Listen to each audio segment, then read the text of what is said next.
quit your job. You go and fly to Paul Ricard, and now you're there. Walk me through that.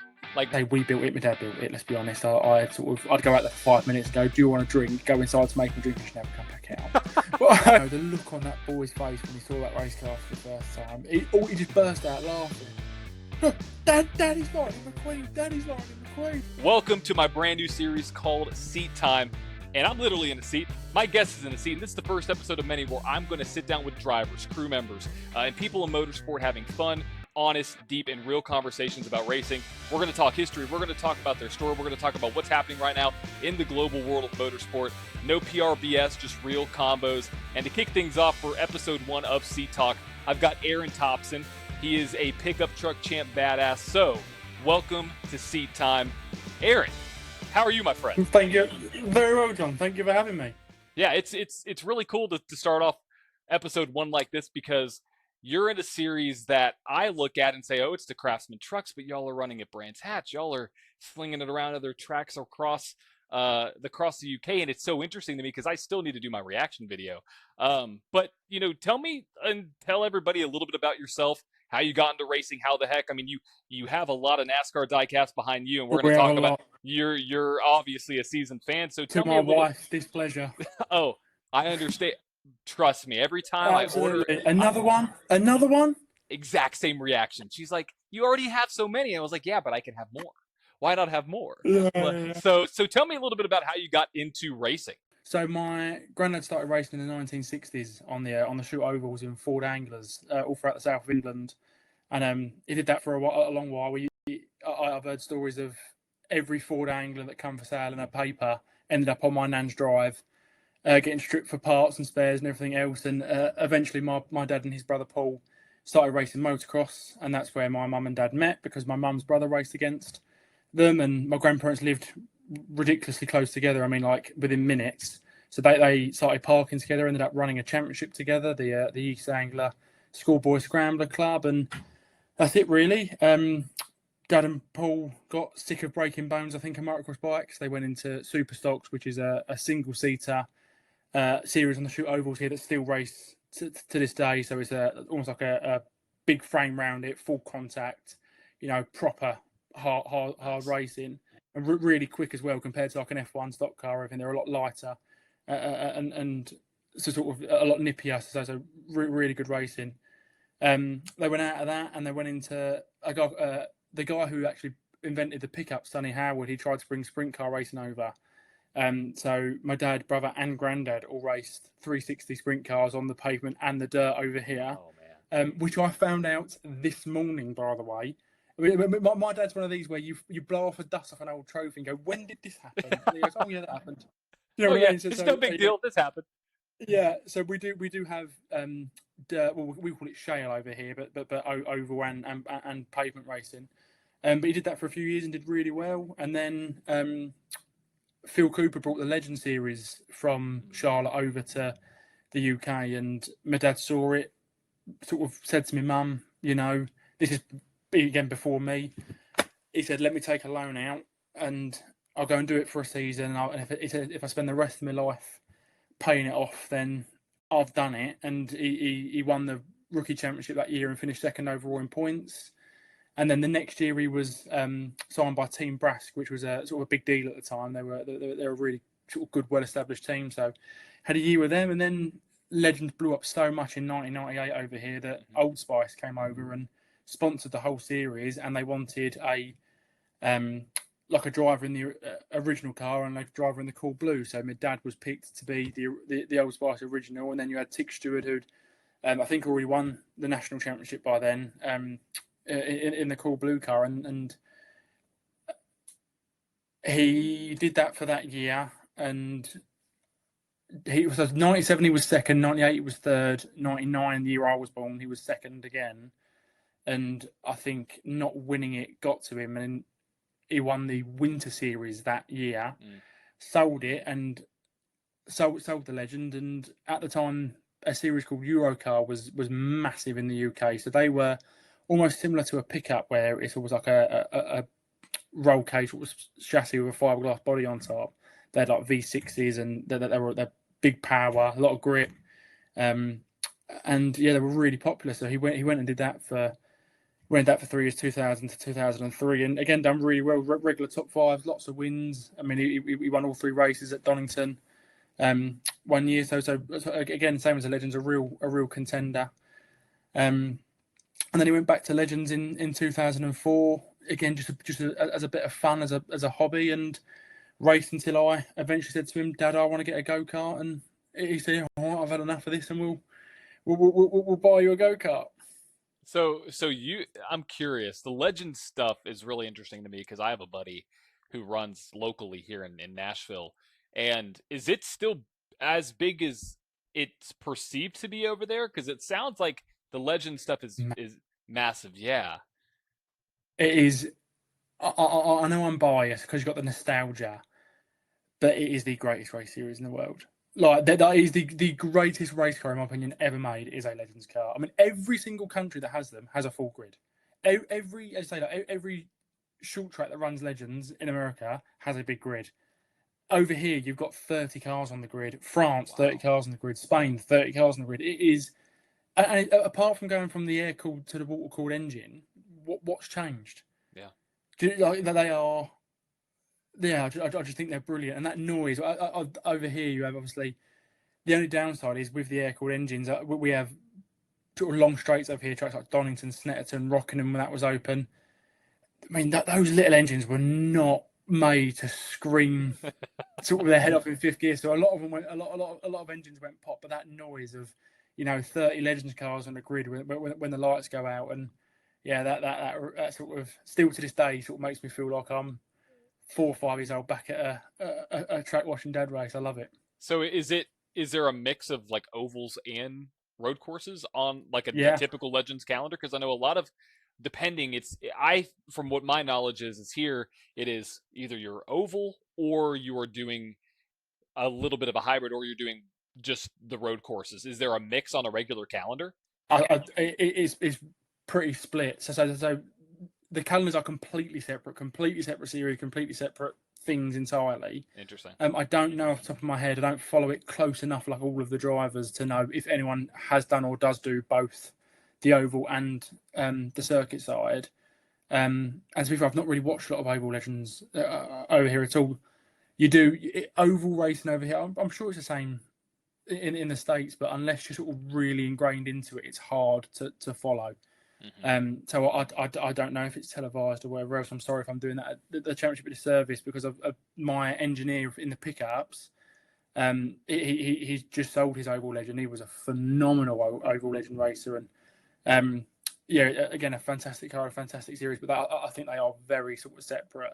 And over here you have sort of the national championship, which is like the British Championship, and then you have the Elite Cup, which runs alongside the British Touring Cars. So the premier package, if you will. Over here is the Toka package with British Touring Car, Porsche Carrera Cup and the Cayman GT4s, Mini Challenge, and the Legends sort of had their own separate championship that just run along with the British Touring Cars, which a friend of mine, sort of who I grew up with, our dads race against each other.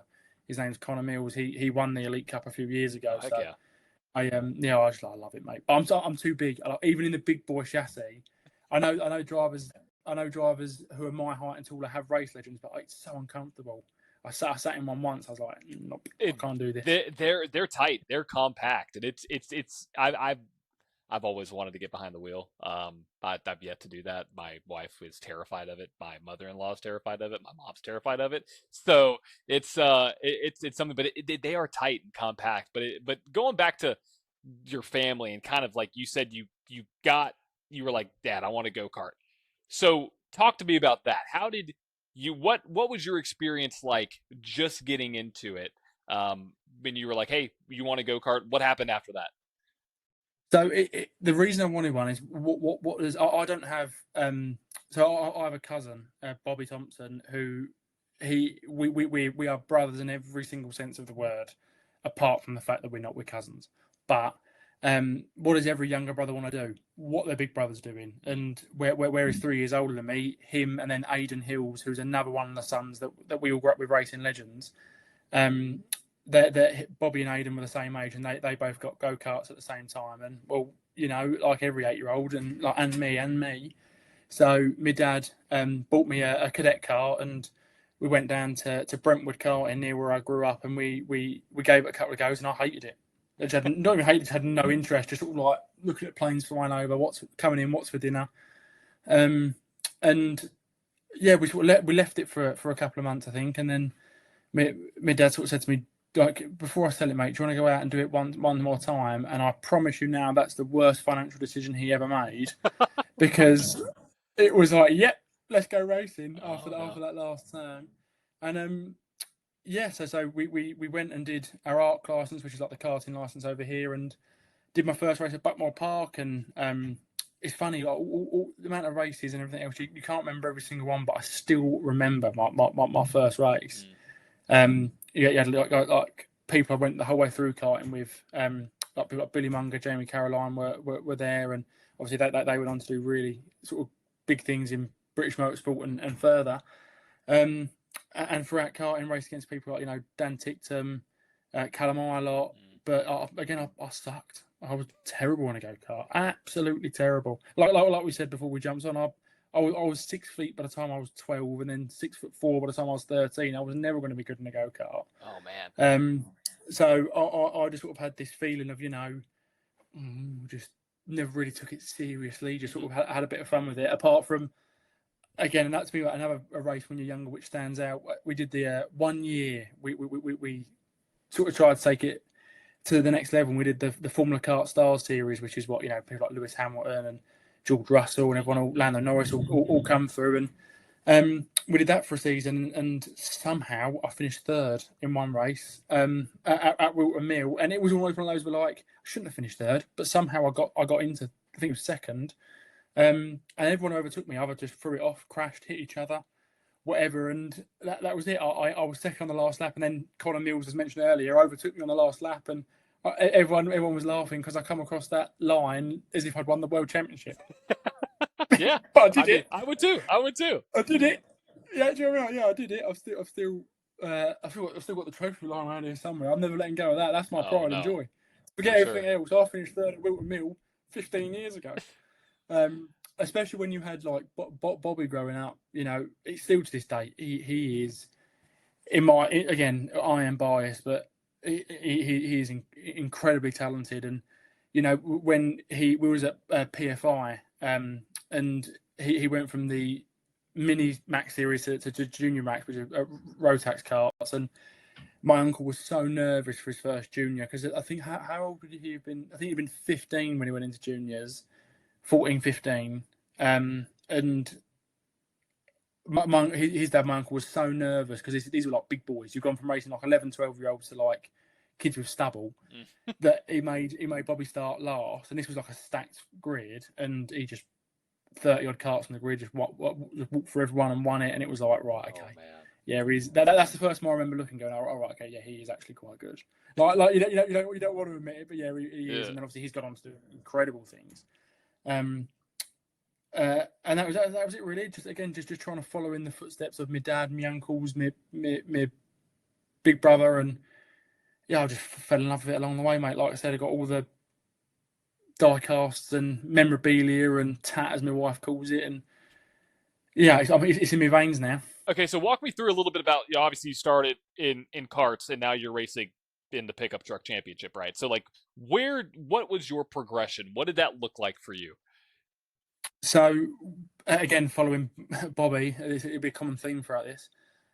He went into a championship that started at a time called Fiesta Juniors, which was a 2005 to 2007 Fiesta ST150s, which is like a typical hatchback saloon car. But the championship came. The thing about that championship was you could be 14 to 17 to race in it.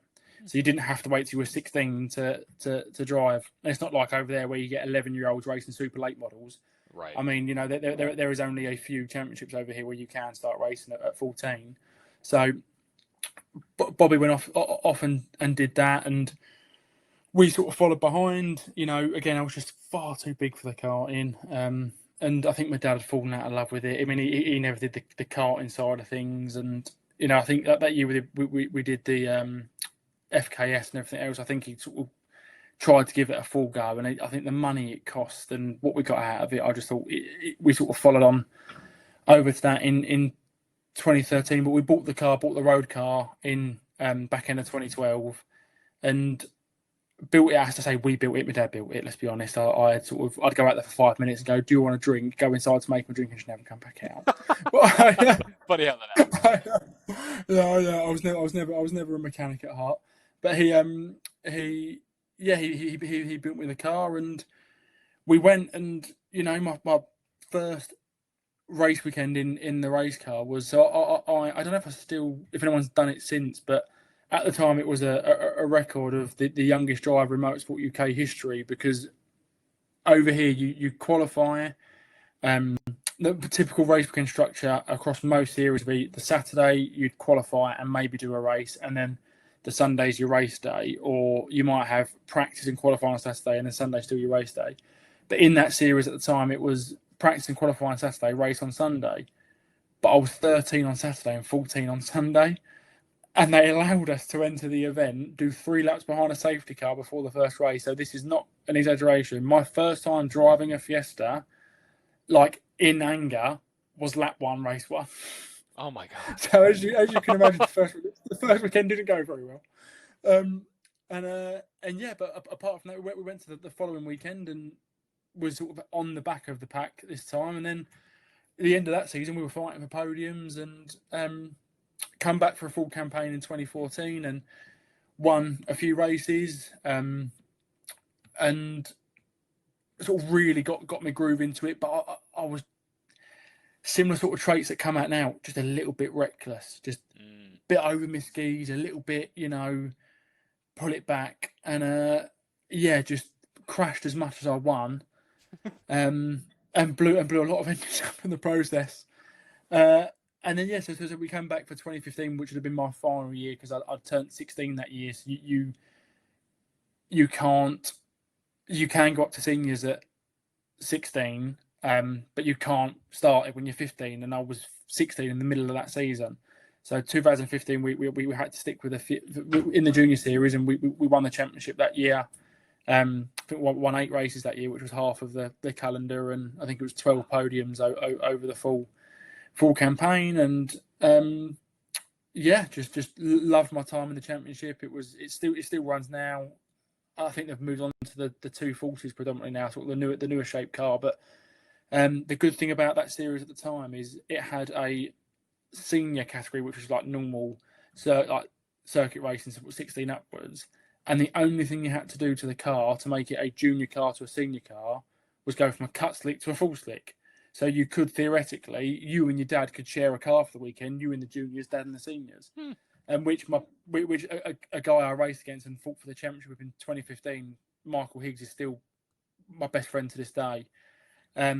He did with a friend of his. His friend raced in the seniors and he raced in the juniors in the same car. Wow. So we went from juniors into seniors, and everyone told me, you won't do what you did in juniors. These are. I mean, I was 16 again. I was being pole. Everything else, like, you won't do this, and I won my first race, in the seniors, and sort of again thought I have arrived, and again just too over my skis a lot of the season, upset a lot of people, and that's what racing's for, and you bring your friends to the track at the end of the day. So,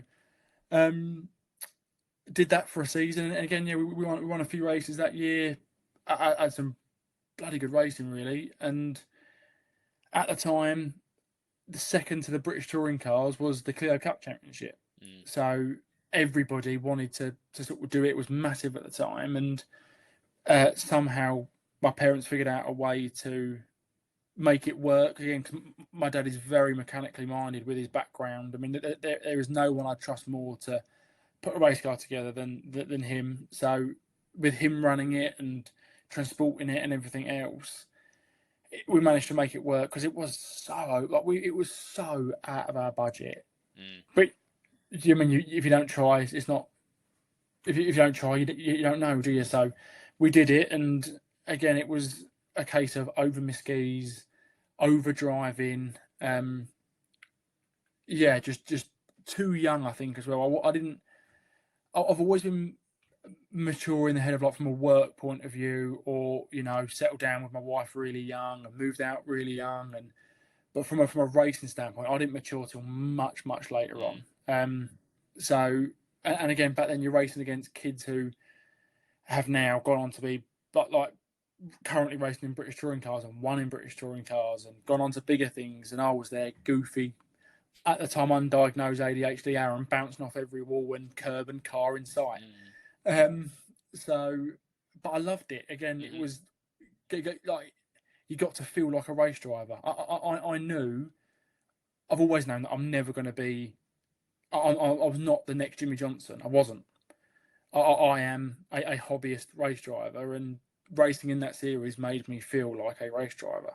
Yeah. So I don't look back at that time and go, oh well, if we just had this, if we just did that. I mean, I just enjoyed it, and the opportunities that led to, and the people I met, and the friends I still have from it. And in 2019, we were still racing in the championship. I mean, there's no notable results from my time in Clio's. I was very much a 10th place driver, which in hindsight at the time I hated, because you'd gone from thinking that, okay, we were sort of making progress in cars, like we won the juniors, we won the seniors in the Fiestas, and you then go to like a proper championship and you realise that you were a medium-sized fish in a puddle. You was not. Do you know what I mean?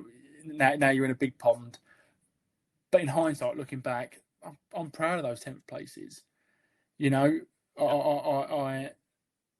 was up against people again who have won in British touring cars now, and I can look back at result sheets of qualifying sessions that you were ahead of them, and whether that's because they had a problem and I didn't, you don't need to know that. No. Who are you to question me? I've got the bit of paper that says I was ahead of them. So yeah, you got the receipts. You got the receipts that matter. Exactly that doesn't matter. So yeah, no, I just loved it. But yeah, we're still racing the championship in 2019, and we got an email. I think it was on like the Monday or the Tuesday, basically saying the Clio Cup Open is sort of this weekend at Paul Ricard to be alongside the Formula One. Basically, if you own a Clio and you race in an official Renault Championship and you've committed to the season, come along. So I got a phone call off my dad. I didn't know about this. It just sort of because the email from Renault just went to him, and he rang me and said, "By the way, this is happening. Like the car's already down to the team was with the time Westbourne. We're taking it over because they had two guys going already. So I was an employed apprentice at the time, and I had to go into the office at work and say, oh, by the way, I'm not coming in tomorrow because I'm flying out to France to race for the Formula One. And my boss said, well no, you're not. There's a process here. You have to apply for a holiday. You have to do this and do that. And I've never been one to, yes sir, no sir, of course sir. I just sort of said, oh well, what happens if I go? And he said, oh well, there'll be action, there'll be consequences. I said, oh all right, we'll just leave it then. And he said, what? Thank you. And I said, no, I quit. I'm done. So that's it. I just quit my job, drove back down to Essex where my parents was, and went out and raced. And oh my god! Because as silly as it sounds, yes, it's always been a hobby, but it's always come above everything. Like, I will. Yes, I was 19. I had a mortgage and bills to pay, but if quitting my job with no further sort of other opportunities just to make sure you can go a race with the Formula as a Formula One support race for the weekend, still now as a 27-year-old, I still think it was the right decision. Yeah, I mean, it obviously worked out. It still worked. It worked out, right? Yeah. So yeah, absolutely. So I mean, I'm thinking like, what was on your mind after that when you walked out there, where you're like, oh my gosh, I can't believe I just did this? You were like, like what went through your mind after that? Not a lot, honestly, mate. Any major life decisions that I think a lot of people would mull over, I don't really put a lot of thought into. Wow. There's always been, I've always been sort of like a go. I mean, that's changed a lot, especially since having kids. You're obviously you think things through much more. But yeah, back then, God no. Yeah, it was I mean, we were going racing. I've even told friends, I'm not coming to the wedding. I'm racing at Alton Park that weekend. And they're like, well, what do you mean? It's like, well, I'm racing. You know, like I've had holidays booked with friends, and I'm just a bad friend, I think. But Oh my gosh. I've had holidays booked to like go Ibiza and concert tickets booked over there and cancelled it because we were racing. You know, because it's just always come. It's just what we do. Since the 1960s, with my granddad racing on the ovals, from my mum's side and my dad's side, we go racing. It's just what we do. Yeah, I mean, when something means that much, I mean, I think about not even from like a racing lens, from like a business lens. Like there may be times where somebody has to work on the weekend, and obviously one, like you said, it's more of the hobbyist side, and one's could be argued like a livelihood. But it's the pure obsession and need to do it right. It's the love Oh, for it, 100%. right? Oh, 100%. And it's not, again, I don't, there's a big stigma around, um, you know, people who race, and I am very aware of how lucky I am to have been in the position that I am. And believe me, I do not take it for granted. And I sort of, I can say things quite flippant sometimes. Like it's just my sense of humor. I'm very aware of how lucky I am to do it.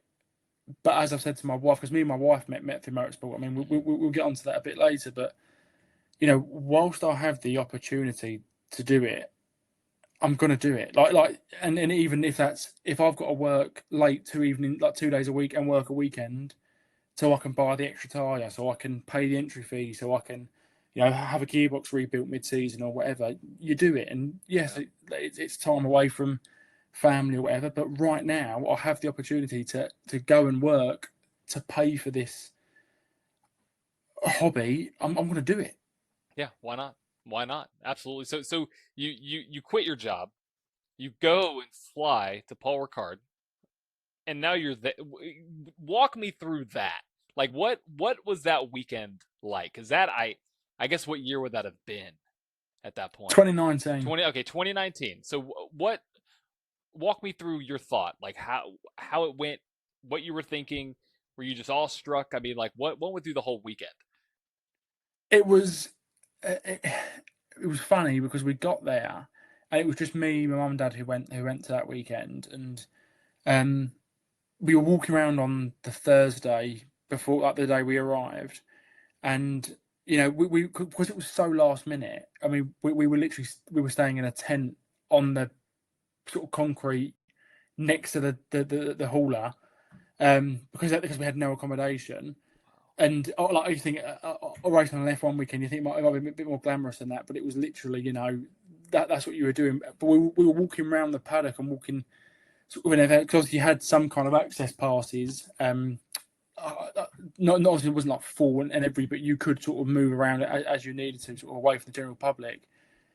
And it was almost like, oh, I can't believe the access we've got. Oh, I can't believe we're here. And then suddenly you sort of get back and you're like, oh God, I've got to get in the race car in a minute. You sort of like completely forgot that you were there to race. You're getting, because you're there as I'm a fan first. So, you know, yeah, it was just completely surreal. The thing I loved was when you had the race suit on and you're walking around, everyone was like wanting pictures and everything, you know, just in case. And then you'd go to the shower blocks, get out your suit, have a shower, and walk out, and then you sort of blend in with the public. Oh my gosh, Yeah, I it was love it it. was really like, you know, yeah, it was a real special experience, and the even better than that. I mean, one of the most iconic Formula One races of the last, I'd say, 20 years was Hockenheim 2019. You know, the wet race where everyone was going off and Vettel put it in, and yeah, we also raced on that weekend. Wow. So, and the only thing that kills me is we all of the support drivers and teams got grandstand tickets in the stadium section for the banked corner, and it was a 24-hour drive home, and my dad was driving the bus back, and he said, so as soon as our race was finished on Sunday morning, he was like, right, we're going. And then we got no signal Oh the whole way home. no. So you think if we'd have just sat and sort of just thought, oh, we're here, let's watch it, we could have been there for one of the most iconic Oh man. F1 races, and again, we didn't even get to watch it live because we had no reception. What was say first world problems and all that. But yeah, it's a nice piece of history. When that comes up, he was like, "Oh, was that?" That's wild. That's so cool. So Yeah. you got to race in the Clios twice on an F1 weekend. Yes, yeah. Unreal. How did you do?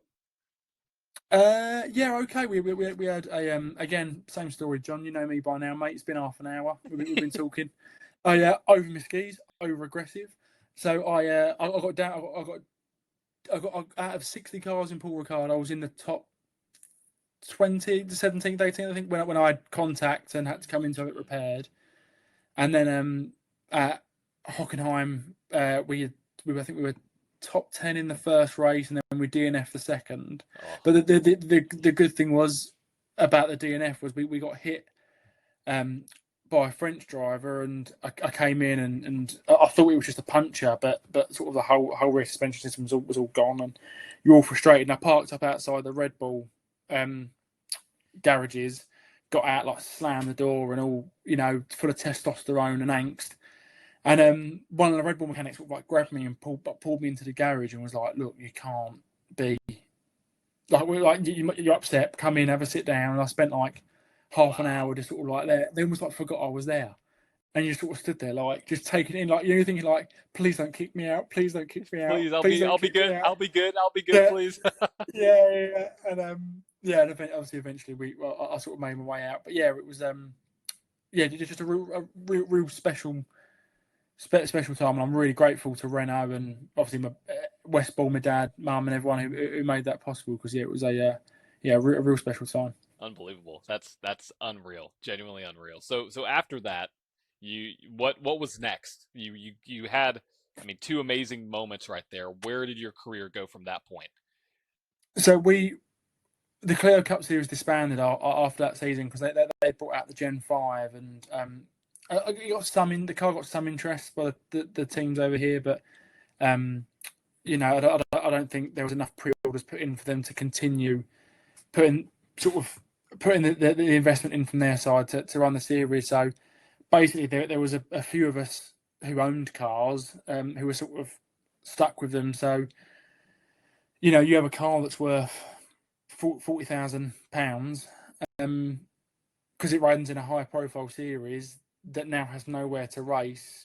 You own nothing. The car's now it's not worth anywhere near as what it was before. It's almost how 5 years ago a Gen 6 Cup car was a $500,000 car, $300,000 car, and now it's isn't a third of that. Yeah, not that. It's a similar concept. So, Britcar, which is the British Endurance Championship, which is a sort of a endurance racing series, they took on the Clios and ran it as an endurance series. So it was a 2-hour long races that in a weekend. You could do it all as one driver, or you could split the drivers. Regardless, you had to have a 2-minute pit stop. So if you did it as one driver, you still had the penalty of having to do a driver change. So Dad come out of retirement, and we went endurance racing for 2 years together, which was so different to what I'm used to, because I'm used to 15-20 minute, same as the pickups now, sort of real quick high action racing, to now it's an hour long, different classes. And so I'd start the races, and then I'd hand the car over to Dad. But again, Dad had never driven front wheel drive before, and hadn't driven since 2007. So it was a good 14 years since he'd driven a race car, and he was quick. He was fast. We did that for 2 seasons, and we won the championship in 20 and 21. And then sort of I think he just found sort of making sure that everything was okay and then jumping in it himself. I think he just found it too overwhelming. So we took a step away from the Clio. We sold the car and was going to have 2022 off. We'd raced back to back since 1997, before I was born. like never having a season off. So we said, look, let's have a minute here, and thought about what we wanted to do. We looked at Mazda Super Cup because Aidan, who I grew up with, he won the MX5 Super Cup Championship over here in the Miata Trophy 3 years in a row, and he's sort of incredible.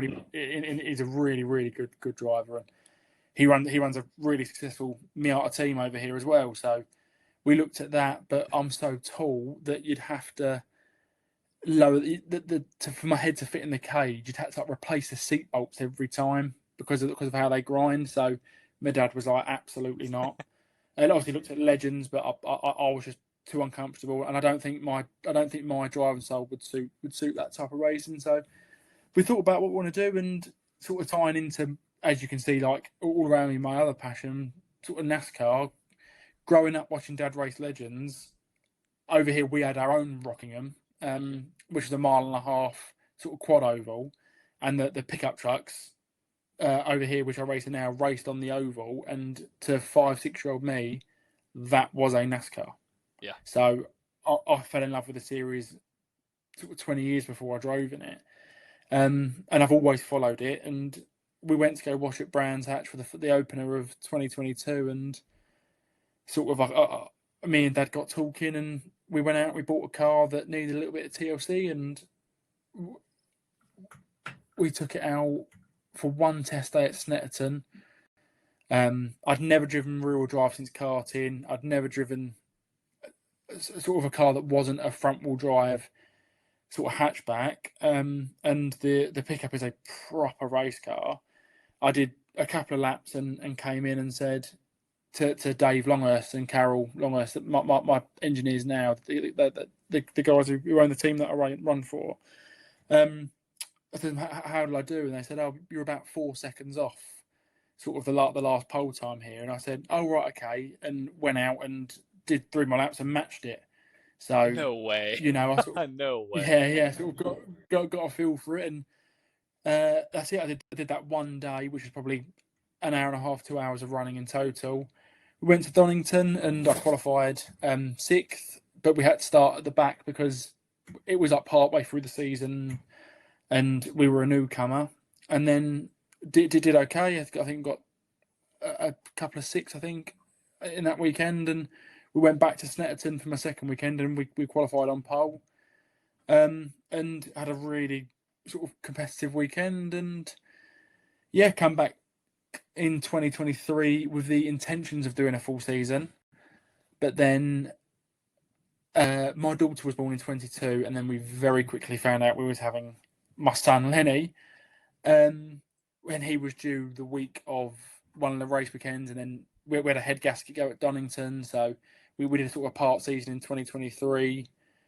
Had all of 2024 off for multiple reasons, family, sort of young, like again having a young family who sort of my son had a couple of complications when he was younger, and obviously he's all good now. But we sort of decided to again press pause and came back in 2025 with the intention of doing a full season. That's my first full season in pickups, and I won the first race out at Silverstone on a technicality. Matt Simpson won it, but he got a 5-second penalty, so we inherited the win there, and had a good weekend. Had, I think, was it a win? I think it was a second and a third for that weekend, or maybe it was just a win and a third. I can't remember. But yeah, sort of got a bit overconfident, if I'm being honest. And I've got a few people in the series that sort of said to me, because a few guys that raced the championship raced with my dad all those years ago, so sort of they've got a bit of a connection. A few guys had said to him, you know, if Aaron just calmed down, like he would do well. And I think that result at Silverstone sort of made me feel a bit, you know, like I can do it. And we went to Brands Hatch, and to quote the great Ricky Bobby, I drove like a pissed off teenager. And I got called out for driving like a pissed off teenager. And I'll be completely open with you. I had a bit of a breakdown, like full on mental breakdown. Because this was a guy who who I looked up to watching pickups, and who was a friend of my dad's, and yeah, he was not happy and called me some not very nice things. And we are more than good now. We were good before the next race began. We had a great conversation, but you know, if I upset him to that point that he thought that was necessary, it sort of, I had to look inwards. And you know, I am ADHD, beyond ADHD, and a few other things. And from that single conversation, I rebuilt my life. You know, the way I would go to Silverstone and I would be sort of calm and poised and consistent and clean, and I'd do nothing different and think I've done nothing different, and you know, piss the whole grid off, and I'd be like, well, I've done nothing different. I physically couldn't see the up and down, if that makes sense, and that correlated to being a dad, a husband, a business owner, everything. So I spent a lot of sort of the middle of 2025 working on myself in every aspect of life, because I'm a big believer in it all correlates. I think how I am as a guy running the business, or being a dad, or racing, you know, being organised and not flapping and stressed, you know, it just makes me better in all regards. So yeah, I spent a lot of last year working on that with, and I couldn't have done it without my mum, my dad, my wife in particular. God knows how she's put up with me all these years. But yeah, we went to Liddon Hill, which I'd never been to before. I'd never even seen the track. I watched Aidan race rallycross there years ago, but I'd never turned a lap. And we got to the final that weekend, and I was in 10th, I think. It was torrential rain, and the red flag came out, and there was about 10 minutes to go in the race when it got restarted, and we won it. Like, that was our first race win on the road, and the penny just dropped. And I know a lot of people talk about that, how like the moment just clicked, and I just sort of got into a groove, and it was just working. Like, and I watched the footage back after that weekend, and I with the help of Bobby, so Bobby owns and runs a driver development program, almost similar to like how Scott Speed and everyone does over for the Chevys in the Cup Series. He does that for all types of racing, circuit racing. So working with Bobby with Extract, sort of saw the things I was doing in the wet and thought, I wonder if they correlate to the dry, and they did. We went to Alton Park, Croft, and Snetterton after that, and won. I think we won 4 times that year. Silverstone, Liddon, Snetterton, Alton Park. We won at, and that 2 of those wins were from the back because we had trouble in qualifying, and yeah, it just that it clicked, and we started off 26th the same way. I mean, we have kept 6 wins. I've thrown 1 away because I led across the line, but I got a track limits penalty, and which is that really killed me. And I've thrown other ways. I've been in the lead and thrown it off in the wet, just sort of a bit again over my skis. And yeah, we had a few issues with the truck that we've found out since Pembury. So I'm hoping that the rest of the season is strong, and we can take it. Gotcha. I mean, that you mentioned it before. You talked about your first win, and I want to talk about kind of like your favorite memories of racing so far. So you mentioned your first one. What talk to me about that, and talk to me about some of the other favorite memories so far. When I to keep it concise, Motorsport's given me everything. It's given me the relationship with Bobby, my dad, my grandparents. I met my wife racing. Me and my wife raced against each other when we were 14, and I've been with her since I was 15. And again, we're sort of married with kids now. So I think back to the day that I first met Jess. I first heard about Jess. A friend of ours, Nathan Edwards, who races in the JCW Minis. I remember him telling me about how this good-looking girl's racing Fiestas now and everything else. And yeah, I think back to little moments like that. And you think, well, that good-looking girl who's come into the series is now my wife and the mother of my kids. And on the kids, just seeing them fall in love with it. I mean, we're racing in a couple of days, and you know, telling them that we're going racing, and it's like Christmas, I love it. you know, and all the little videos that the family take of them watching it, and all my son wants to do is play race cars and wear Lightning McQueen stuff, and yeah, it's nice watching that sort of sharing that passion with them. And but my favourite thing to look back on all of them, I've got so many of these, is every single session, whether it's a qualifying, a practice, a race, my dad will turn the GoPro on, and it'll always say something like, you know, I don't particularly get nervous, and he is like quaking in his boots every single time I go out. I mean, he's rattling, and you know, he'll always say something like, you know, keep it clean, keep your head on, you know, just have fun. It's just a bit of fun. We're just here for fun. Love you, I love you, mate. I love you, mate. And it's I've got all those little clips, and you know, I'll cherish them forever. And there's one in particular that someone took. I was racing in the Fiestas at Silverstone, and this was 10 years ago. I've still not been able to watch this video without crying. They're in the grandstands, and it's all like cars everywhere. And as I come out the last corner, which would be the old pit straight at Silverstone, I'll pull in the lead, and you hear the commentator say my name, and my dad jumps up and shouts, "Go on, son!" And I like just that video. Oh. You know, like of everything, like that's what it means. It's not. It's yeah. It's those are the memories that will always stay with me. So I mean, that's huge, because I mean, it sounds like, I mean, it makes sense to why you'll work so hard on the weekends to be able, or work so hard to be able to get like a tire, like you mentioned, or to be able to do this, because it's been everything. It's given, like you said, given you everything. And it's so interesting to hear, because sometimes, like you said, people don't understand, but when it gives you the connection, it gives you your family, it gives you an Yeah, outlet, you know, it's like it is everything, right? yeah, And that's just amazing. And you mentioned, because I want to talk about now the connecting with you said your son wears a Lightning McQueen shirt, and we all know we yeah. all know what the car or what the truck looks like. So let's talk about that, because that is something, when I first saw, like, I grew up, like, Cars was my favorite movie. Like, I can't believe Absolutely. it's been 20 years since it came out. This September 4th, I'll be in theaters watching it with my wife. She has, every time we go, she has a Lightning McQueen shirt, so she wears that. How in the world did that become your thing? How did that happen? It is so simple.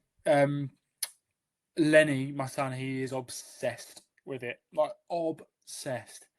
And I am, as all race drivers at any level are, I am arrogant. I don't want to run someone else's scheme. I want my scheme. I want, like, again, being a NASCAR fan, I literally have it tattooed on me. I had my own sort of door number font done Oh and my gosh. everything, because I wanted to have how, like, you know, Earnhardt has the 3, Petty has the 43. You look at that, the iconic Hendrick 24-48. You think Gordon Johnson. I wanted my one of those. And I gave that up to go to Lightning McQueen. Again, just kids softening you up, I suppose. But you know, the look on that boy's face when he saw that race car for the first time, he just burst out laughing. Look, Daddy's Lightning McQueen. Daddy's Lightning McQueen. Oh, I love it. And so to be honest, that is the reason why I did it. And obviously, we were hoping that from the back of the success of 25, that this season we'd be a contender as well. And where Truck Sport bought out the pickup trucks to bring it back to a big established sort of package that gets TV coverage and gets a nice attendance. You see kids walking around all the time, and you know, like-minded people like me and you who just love motorsport, they see it and they recognise it. You know, and when we're getting like merchandise done now, and just little things, just not to sell, just to give away, like hero cards or stickers, and you know, because I remember being that kid walking around and looking at like Steve Dance's pickup truck, and you know, or you get into that stage now where like, I see people looking at the Lightning McQueen truck, and I can resonate with that, and Hmm. I'd like to be that for someone else, especially my own kids. I mean, my God, I mean, if I end up half the dad that my dad was to me, I'd be doing myself proud. So it's nice to see that. And secondly, with the following that the series has, I'm raising money for Prostate Cancer UK this year. Oh, fantastic! And I wanted to get eyes on the calls, on the everything. So if that paint scheme gets people over and they see the sort of donation pots or whatever else, a couple of quid here and there builds up. Mm-hmm. So we're going to hit the target this year. And I've already said that I'm going to put in a set amount of money for every win that I've got, which is currently bankrupting. You're winning a lot right now. There you go. But it's all for good causes. The cause is very close to home. And yeah, if you can't do, even in our tiny little bubble that we're in, if I can't do that to do some good, then a rising tide raises all ships, as they say. Sure, absolutely. So I'll link that in the video. So if anybody wants to donate, absolutely do that for sure. Because I don't know if you saw my video recently. I got nominated for the ALS challenge, the Ice Bucket Challenge, because Chris Johnson came out and said that he had ALS, and it's been brought it back and everything. I donated. I know a ton of people in the motorsport space have donated. So absolutely, I'll definitely add that in because it. Like you said, rising tide raises all ships. Absolutely. 100%. So, and speaking of the pickup truck championship, so let's talk about the deep dive into it, because I think that is a series that I think once people see it, they're like, holy cow, this is amazing. So give me the breakdown. And I intentionally kept myself a noob until we talked, because I wanted to get my brain going by hearing how you describe it. I barely looked at the notes because I want to hear you describe it. I haven't watched the race yet. I need to do a reaction video to that. I didn't want to have anything. I just want to hear your thoughts on it.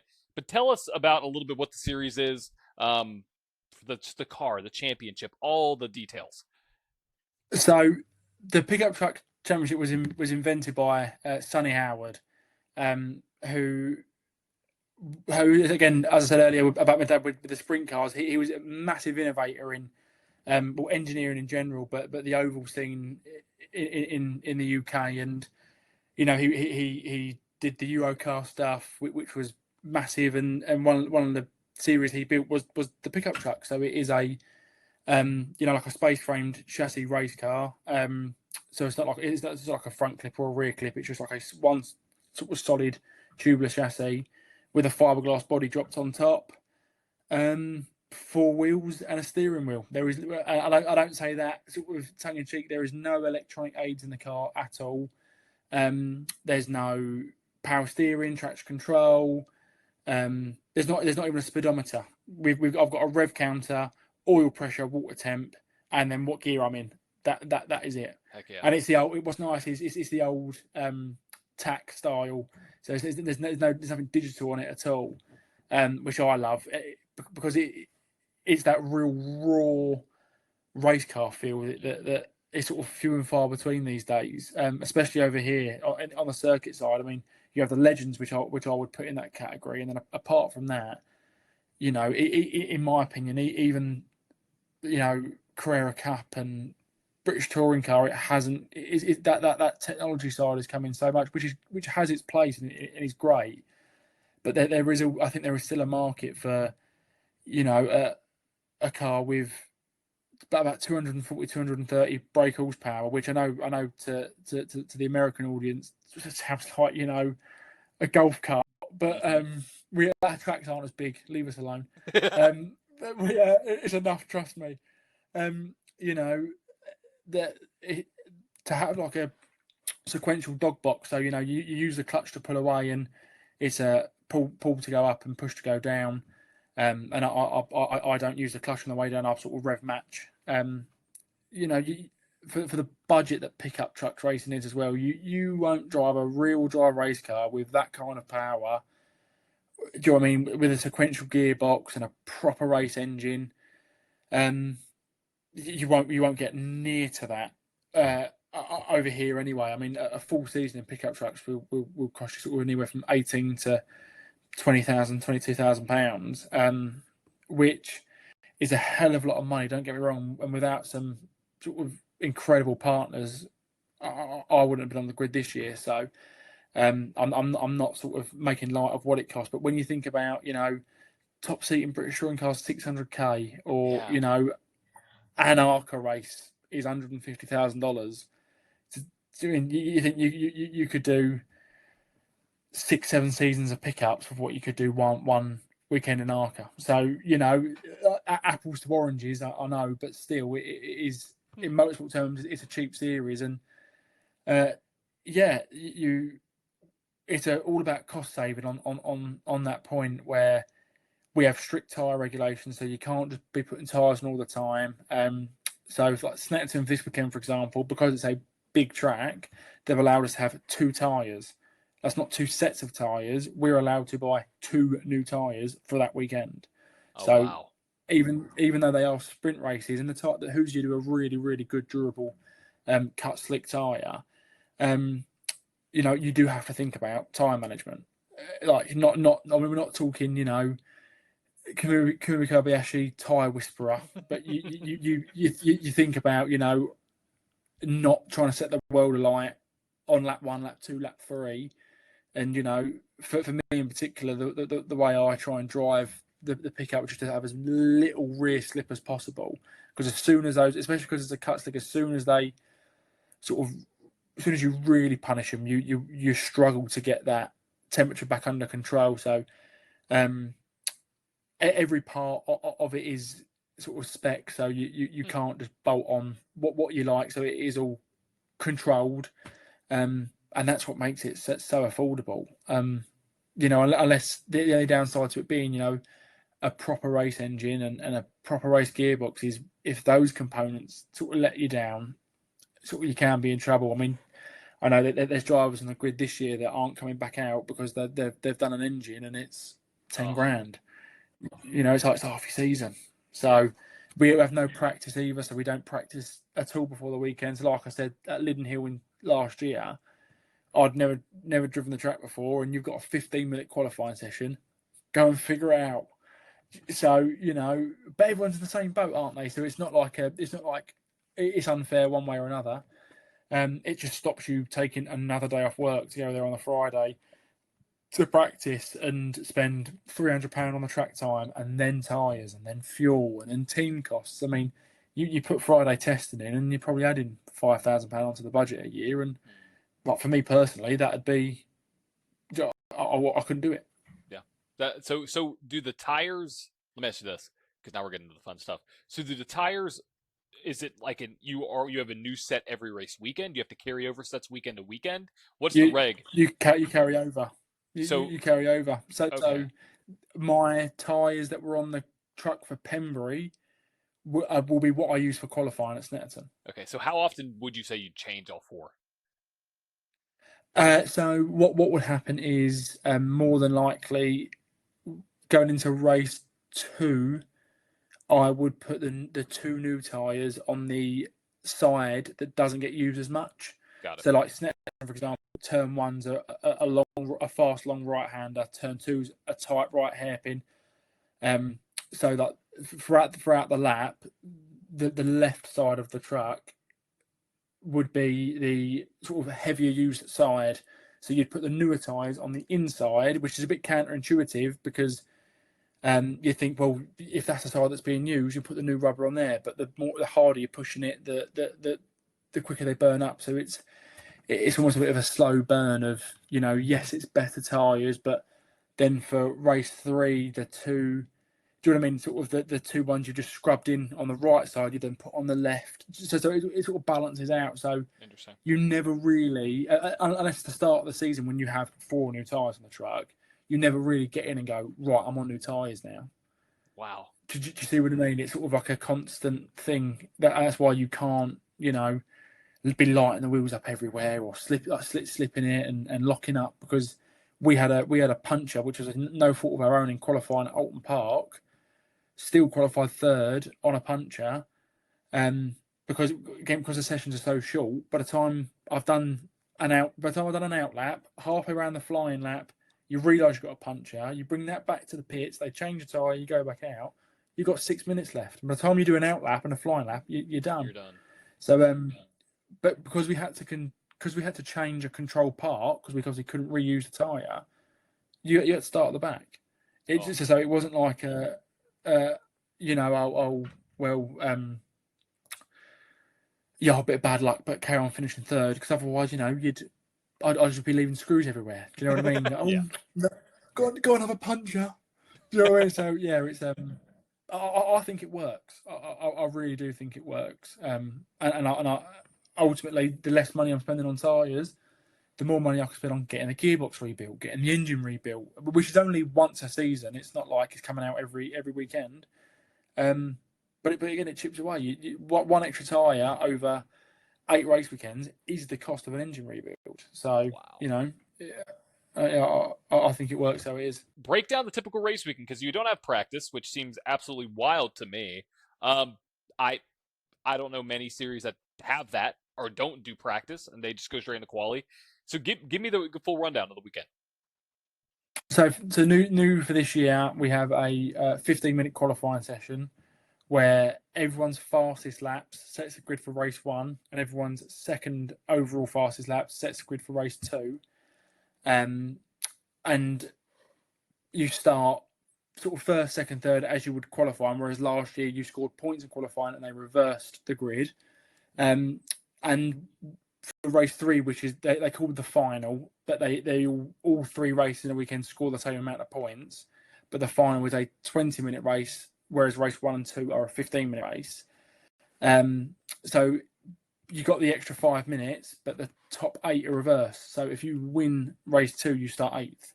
If you finish 8th in race 2, you start on 1st. And it just promotes sort of more overtaking sort of and harder racing, which is really hard when you go to places like Brands Hatch because it's only a mile long.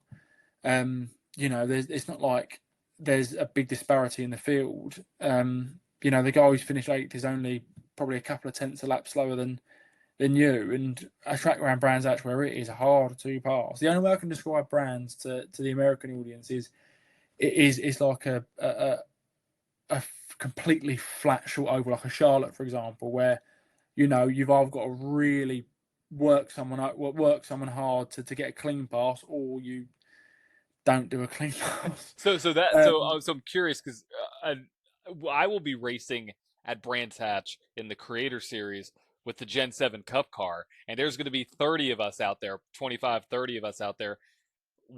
Any recommendations or any warnings, or how should I approach it? Patience. Something again, I should practice what I preach, but it's just patience. That place rewards patience. Do not like everything there tightens up. So like turn 1 looks like it's big and open. By the time you actually get to the apex, it closes up quick, as me and Dale Gent found out at the first round of the year. Sorry, Dale, again. Sorry, mate. But you sort of got to look for opportunities and more force people into mistakes. That's what I found personally, anyway. That there'll be people out there that actually know what they're doing, listen to me, going, "What does he know?" That's what's worked for me this year. Is just sort of pile the pressure on, and when you're behind someone, and you're faster than them. Don't just sit tight, be present, be there. And suddenly, sort of after you fill the mirrors up for a couple of laps or a couple of corners, they will have the lock up. They will run wide, and it's more of a switchback track than it is, a place like Snetterton or Donington where you can sort of put like a traditional overtaking. Interesting. Okay, so you have multiple races a weekend, basically reverse grids. That's exciting stuff because that's what technically in the Creator Series I'm in, it's technically a reversed grid. So you have championship points, and it's also taken in consideration practice times as well. And then if you're first in the championship and you're first leading practice, you're all the way in the back. And so it does promote. Yeah. It promotes great racing. I love it. I think that's 100%. Yeah. Racing and life, and now you have 2 kids and you're married and you're running on your business, and I feel like you're a little bit ahead of the road of me, really. We're the same age, but I think you're a little bit further down the line than I am because I'm the same way. I run my own business. I'm married. I don't have kids yet. I don't race yet. So if my wife listens to this, she's going to kill me. But talk to me about, like you said, the balance part. So how do you actually do it? Like what goes into your mental prep? Because I know that's massive, especially for, you know, somebody who's involved with so many different things.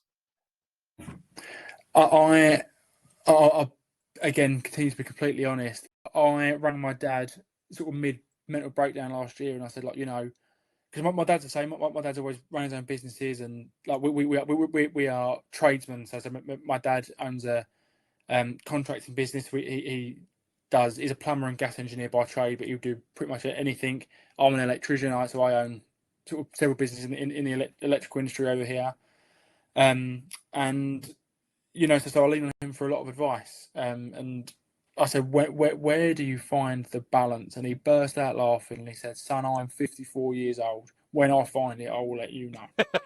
You know, the balance doesn't exist. It is, you know, anything like worth doing is sorry, not anything worth doing. Anything that's the best things in life are the hardest things to sort of do. You know, like taking the kids on holiday.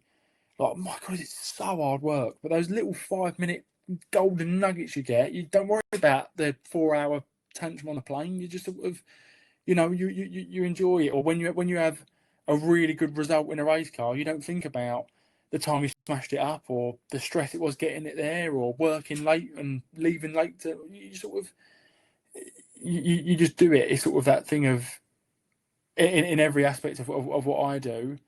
It's like, remember I said to you earlier, I go racing because we go racing. It's like I work the way I work because I do. Do you know what I mean? I don't drink alcohol because I don't drink alcohol. There's no reason. I just don't. Yeah. Like I'm not. This is all subconscious as well. I think it sort of goes back to, as I mentioned, about being with the ADHD and everything else. I don't overthink things a lot. I just sort of, I'm on autopilot a lot, and my autopilot is just, I do what I do. I go on the sim. I go. I have no off switch. So I've in the last 12 months especially turned that into not allowing the distractions to kick in, which I was really bad for, especially my phone as well, like screen time, like anything to distract me from sort of the pressures of life. I was into, I mean, nothing serious. I mean, like flicking through Instagram and, you know, just disassociating. And I've just turned that into, you know, head down.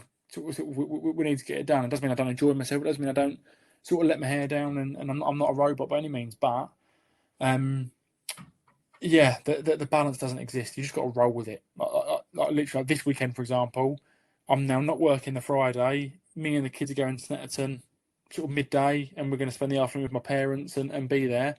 There's other race weekends, like Liddon Hill last year, where I was 4.5 hours away from the track, and I finished work at 11 p.m. on Friday, and qualifying was at 9 a.m. Saturday morning. You know, like you can either let that stress you out to the point that, you know, your hair's falling out, or you just sort of go with it. The real balance I find, and what I struggle with, and my wife, my best friend, she keeps me honest. When we do go racing, I struggle to find the time to go out with the kids on the bikes, or, you know, just stop and spend 5 minutes. That's where I find is the juggling plates. Works not so bad. I mean, I literally just switch my phone off and put it and leave it alone. That is like, just worry about that on Monday. Yeah. You know, there's nothing when you're in Pembrey in the middle of Wales, sort of 6 hours away from home. I can't do anything anyway, so just switch your phone off. But obviously, you're there. I'm there with Jess and the kids. I personally do find it hard to struggle, and if I'm putting my all into something like racing or work or even this, I am so sort of dialed into this thing that this thing doesn't. Not only is it like put a pin in it, it doesn't exist. So yeah. You know, that if I'm being completely honest, that's what I struggle with. You know, it's fundamentally selfish, and it's definitely a flaw of mine. But yeah, you so I don't really find the trying to balance it all from a getting it all done perspective hard. I feel guilty now as a dad and a husband and someone who wants to get the kids involved and Jess involved still. I find hard to find the time to do all of it to its absolute maximum potential because I can't do. Do you know what I mean? I can't be in two places at once, and I am an all or nothing person. Yeah, for sure. I mean, a quote that I've started to think about recently is, and kind of adopt, is like, we're all living through life the first time. Like, we're all living through it the first time together. Everybody on Earth, it's our first 100%. time. Like, we're all on, the spinning globe of whatever rock and crap, and the trees are still outside and not the air's blowing through, but we're all here trying to figure it out, right? So is balance really the goal, or is it being content with the life that you've made? Yeah, You know what yeah. I'm saying? That's exactly what I was trying to say. I beat myself up with you should have spent more time with them. You should have done this, should have done that. Just enjoy it. And I know you said you haven't got kids yet. One of the best things about being a dad for me is realizing that my mum and dad are just idiots like me. They're not this all-seeing eye with every answer and everything. They are just two people, exactly the same as me and you are, or whatever. So it's yeah. You just need to, like, as we said, just stop pursuing excellence all the time and just enjoy it. All right, now we're to the point of seat time where we talk about different things happening in the global world of motorsports. And today, obviously, Aaron's very well versed in NASCAR. I mean, he has more NASCAR diecasts than I do, which is crazy. I love it. And we're also going to talk about Formula One. So there's a couple topics that we want to talk about and just go back and forth on. So the first one is Toyota. I think obviously it's obviously people know that Toyota's good. I mean, 7 cars in the top 10 at Chicagoland, the most that they've ever had. Somebody who's in racing, as somebody who's a driver, as somebody who's followed the sport, how can Chevy and Ford beat them? Like, what do they need to do? Well, I think Keselowski made that very clear at the weekend, didn't he? The fact is, I think Toyota are probably putting more into the development side of things than the other two. I mean, are Chevy and Ford sort of dying on an old hill of not putting the resources in, and we're in effectively a spec series now, and that those thousandths of an inch matter. I mean, my God, everything's so close. I mean, I know the parity's gone sort of from 22 when the next gen car come in. I mean, what was it, 19 winners that year? Yeah. But you Ryan Blaney's not forgotten how to win races. I mean, it's Kyle Larson, Chase Elliott have not forgotten how to win races. And they're there. They're not mid-pack, but the reason why Reddick, Hamlin have managed to rattle off so many wins is yes, you get in the groove, and you sort of. I do massively believe that momentum and confidence is huge in motorsport. But yeah, from an OEM point of view, those difference, especially in the Cup Series, to go from sort of 20, to break from the top 20 to top 15, 15 to top 10, top 5, and then on to wins. I mean, it is such small margins that maybe Chevy and Ford are sort of relying on the old ways before the next gen car come in, or maybe it's the bodies. I know the dark horses. That coming in 2024, didn't it? And Chevy will come on with this new body again. Hendrick Motorsports have not forgotten how to build race cars. No. So it'd be interesting to see if Larson and Elliott and especially Byron. Byron's really shocked me. Sort of down in 12th in points at the minute. I mean, him and Rudy Fuel hit it off so well. Right. To hit him down in 12th is really surprising. But yeah, it'd be interesting to see whether they can make a late charge, because we've seen with Hamlin and Reddick, with the point swap. I mean, what was it, 6 weeks ago? He was 120 points in the lead, and now Hamlin's 44 in front. I mean, that's a 166 point swing. Which, I mean, we were all writing it off. It's done. Well, we bring back the playoffs. Do you know what I mean? Yeah. Yeah. And so it'll be interesting to see it in that sort of chase run, especially if Larson can stay sort of top 4, top 5 in points and he's only got that sort of 50 odd point gap to the regular season points winner. When the Chevy body when Chevy do get the head around the new body, where we can come back and Toyota can gain the advantage, but Ford, I've not got the answer for you there, mate. I really haven't. I mean, Ryan Blaney is RFB for a reason, isn't he? I haven't got an answer for. I mean, Bush is up there in points. I mean, I think he's 7th at the minute, and Blaney's still in the top 3. So, apart from them two, I mean, who else is there? Logano's 18th. I know Priest had his penalty, which is a whole other conversation, but he's not there. Him and Keselowski are comparable, but I think Stindrick's 15th as well, isn't he? I mean, do we expect Penske to be a playoff bubble team? Sorry, playoff, Jesus Christ. Slap on the wrist there. I was like, playoff bubble, yeah. I was like, whoa. Yeah. Too many years. You need to erase that from memory, eh? But yeah, we shouldn't see them on the cut line. I mean, it's wild because looking at the manufacturer wins, I didn't realize it was as bad. I mean, you have 19 races and they've won one of them with 2 champions, a 3-time and a 1-time. Like what is happening? Like, it's not good in Chevrolet. On the other hand, they have 6 wins. Now, again, a little bit of a different season, obviously. I mean, I guess one of them's SVG at Sonoma. Then you have Elliott with 2. No, Shane's he won the Glen, didn't he, as well? Yeah. So, like, I mean, not that I don't consider them wins, but like, what he's going to do when he goes to road courses. Oh, yeah. Like it's going to happen. So it's wild to think about, but also, I mean, looking at the points, you have Toyota. Ryan Blaney somehow is in 3rd, which obviously he has their only still within striking distance. Their only win on the season, but 3 top 5s. 3 top 5s. It is rough, and something I think that Toyota's done is they've been communicating, and it's across the board. When you have 2311, Joe Gibbs racing, a Riley Herbst and a Corey Haim finishing up in the top 10. I mean, like, it's unreal to see. And then also, look, you mentioned William Byron. So interesting statistic. I think it's the last 3 or 4 years, but interesting statistic.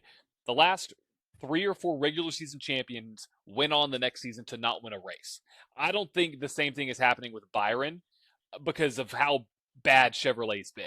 Because Chevrolet's been abysmal. And he was, outside of Larson, the 2nd best Chevrolet at Chicagoland.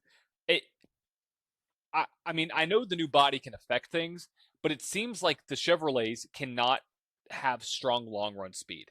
Because I knew that Briscoe was going to eventually pass Byron until they had the I guess, essential overtake in the pits. But it is baffling me how just non-competitive they are. And like, you look at super speedways, you look at road courses, that's not going to be what's going to win you the championship. What's going to win you the championship is the 1.5 miles, the Chicagolands, the Kansas, the Homestead, the Charlotte. Now we're going back there. No road courses in the playoffs, so you have that. You have one super speedway. They got to figure something out soon, or Toyota is going to keep on doing what they're doing. And if you look at that 10-race calendar, who does it line up perfect for? It's Hamlin. Oh my gosh, yeah.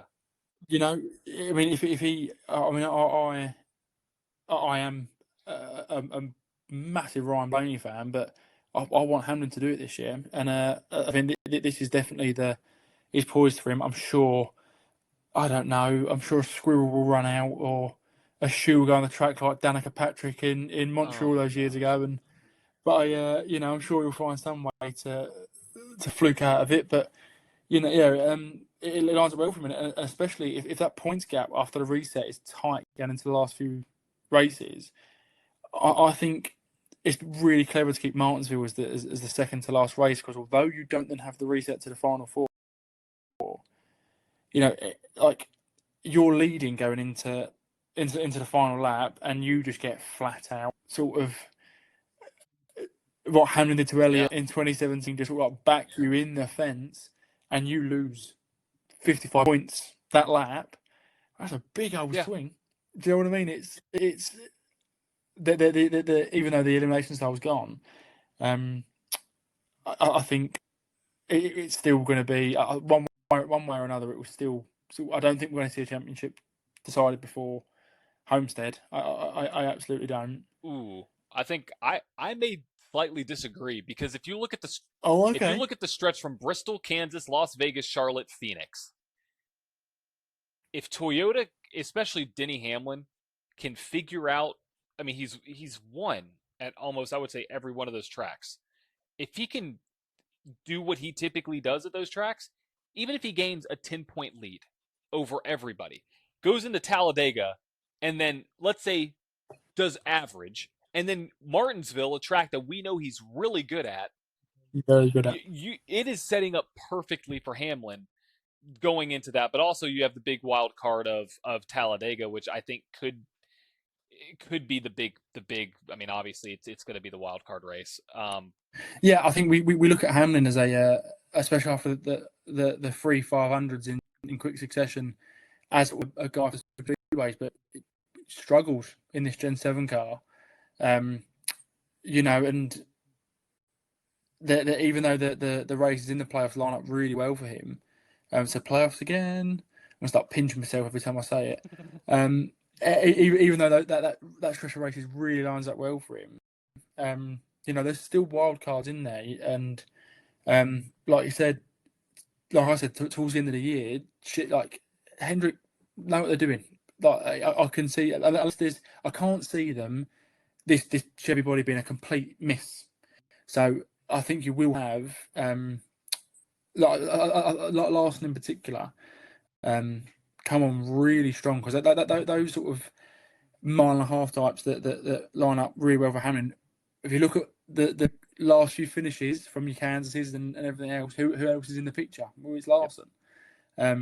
So yeah, even though I think go one way or another, I think he will either Hamlin will either absolutely, dog walk him and go, well, it's taken me 20 years, but there's your championship, or it's going to go sort of right down to it again. And I'm here for both.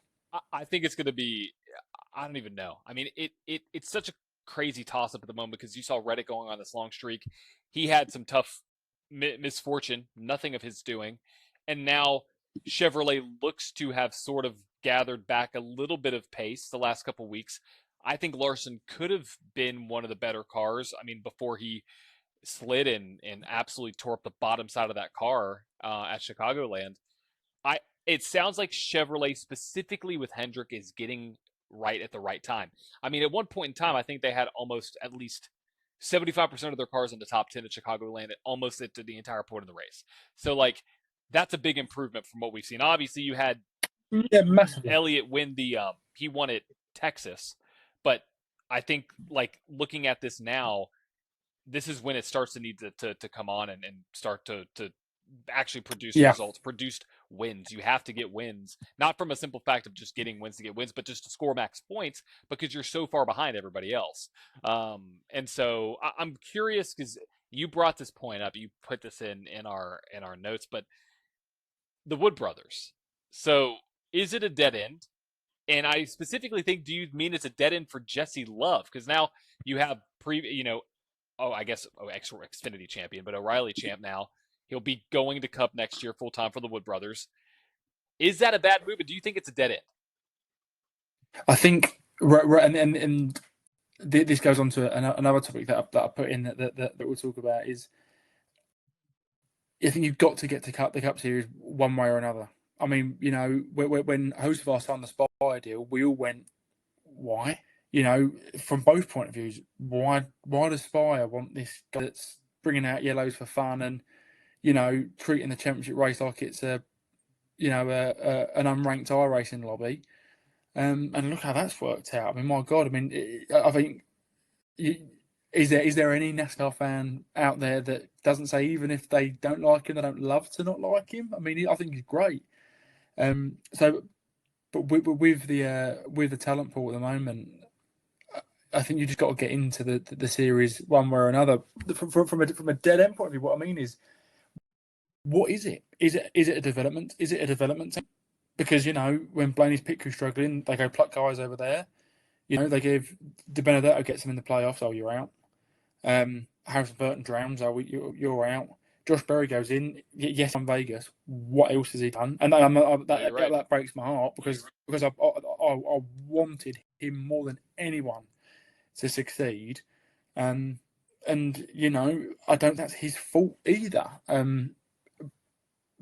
So what is the Wood Brothers now? Because we can't expect them to grow and be the fourth Penske car, and I hate that, by the way. Yes, they're affiliated. Yes, they're very close. But when people dog on the fourth Hendrick car, for me what that means is you're in the same equipment as Gordon, Johnson, Larson, whoever, and you're still not there. The Wood Brothers isn't the fourth Penske car. It's it's being chopped up and sort of best bits being taken off another Penske.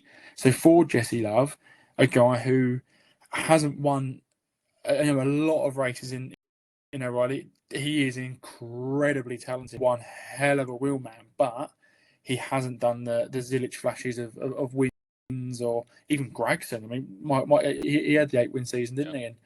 And I think we're all expecting him to come up and not also. I think we need to not expect him to come up and sort of one up Berry or whatever else. I think if he just runs consistently around where Josh has done, he's done well. But apart from that, what else? Are you just going to have 3 seasons of finishing 23rd and the occasional top 15, and then what next? Because now you've gone from being a top prospect to, he's just there. Does that make sense? No, absolutely. Is there any teams that are going to, in 2 years' time, look at Jesse Love, again, finishing around 20th in Wood Brothers car and go, we'll have him over. It moves so quickly. Like this time 12 months ago, Brent Cruz, Corey Day had never sort of driven an O'Reilly car, and now, we're talking about Day replacing Bowman and Brent Cruz is filling in for Belkis Boris. Like, see what I mean? So, like, suddenly Jesse's Love, the hype sort of dwindles, and I do worry about. Well, I mean, that. I think it's happening with Zilich. Zilich has had terrible luck. I mean, he is. I think Zilich is one of the best. I think, honestly, one of the best pure talents we've seen. I think he's better than Love. 100%. I love his driving style. I love how he is. He seems to have the poise and the composure well beyond his years. And I think that this year, people are like, "Oh yeah, he's a dud." I'm like, "No, he's not a dud. Have you seen what? No chance. He's not a dud." And like, yeah, he's gotten the bad end of the stick at a lot of places, but Sonoma was his first top 10, which is crazy to say. But he's also. It's mental. But when you look at Trackhouse as a whole, when you have it sounds like a dig towards SVG, but it's not.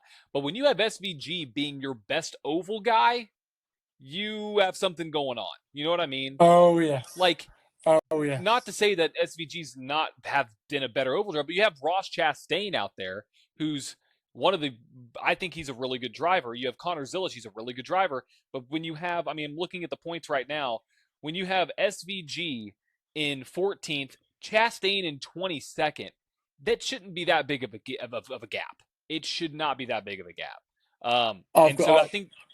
I wrote down a great points thing about Zilich before this because I thought this was brilliant.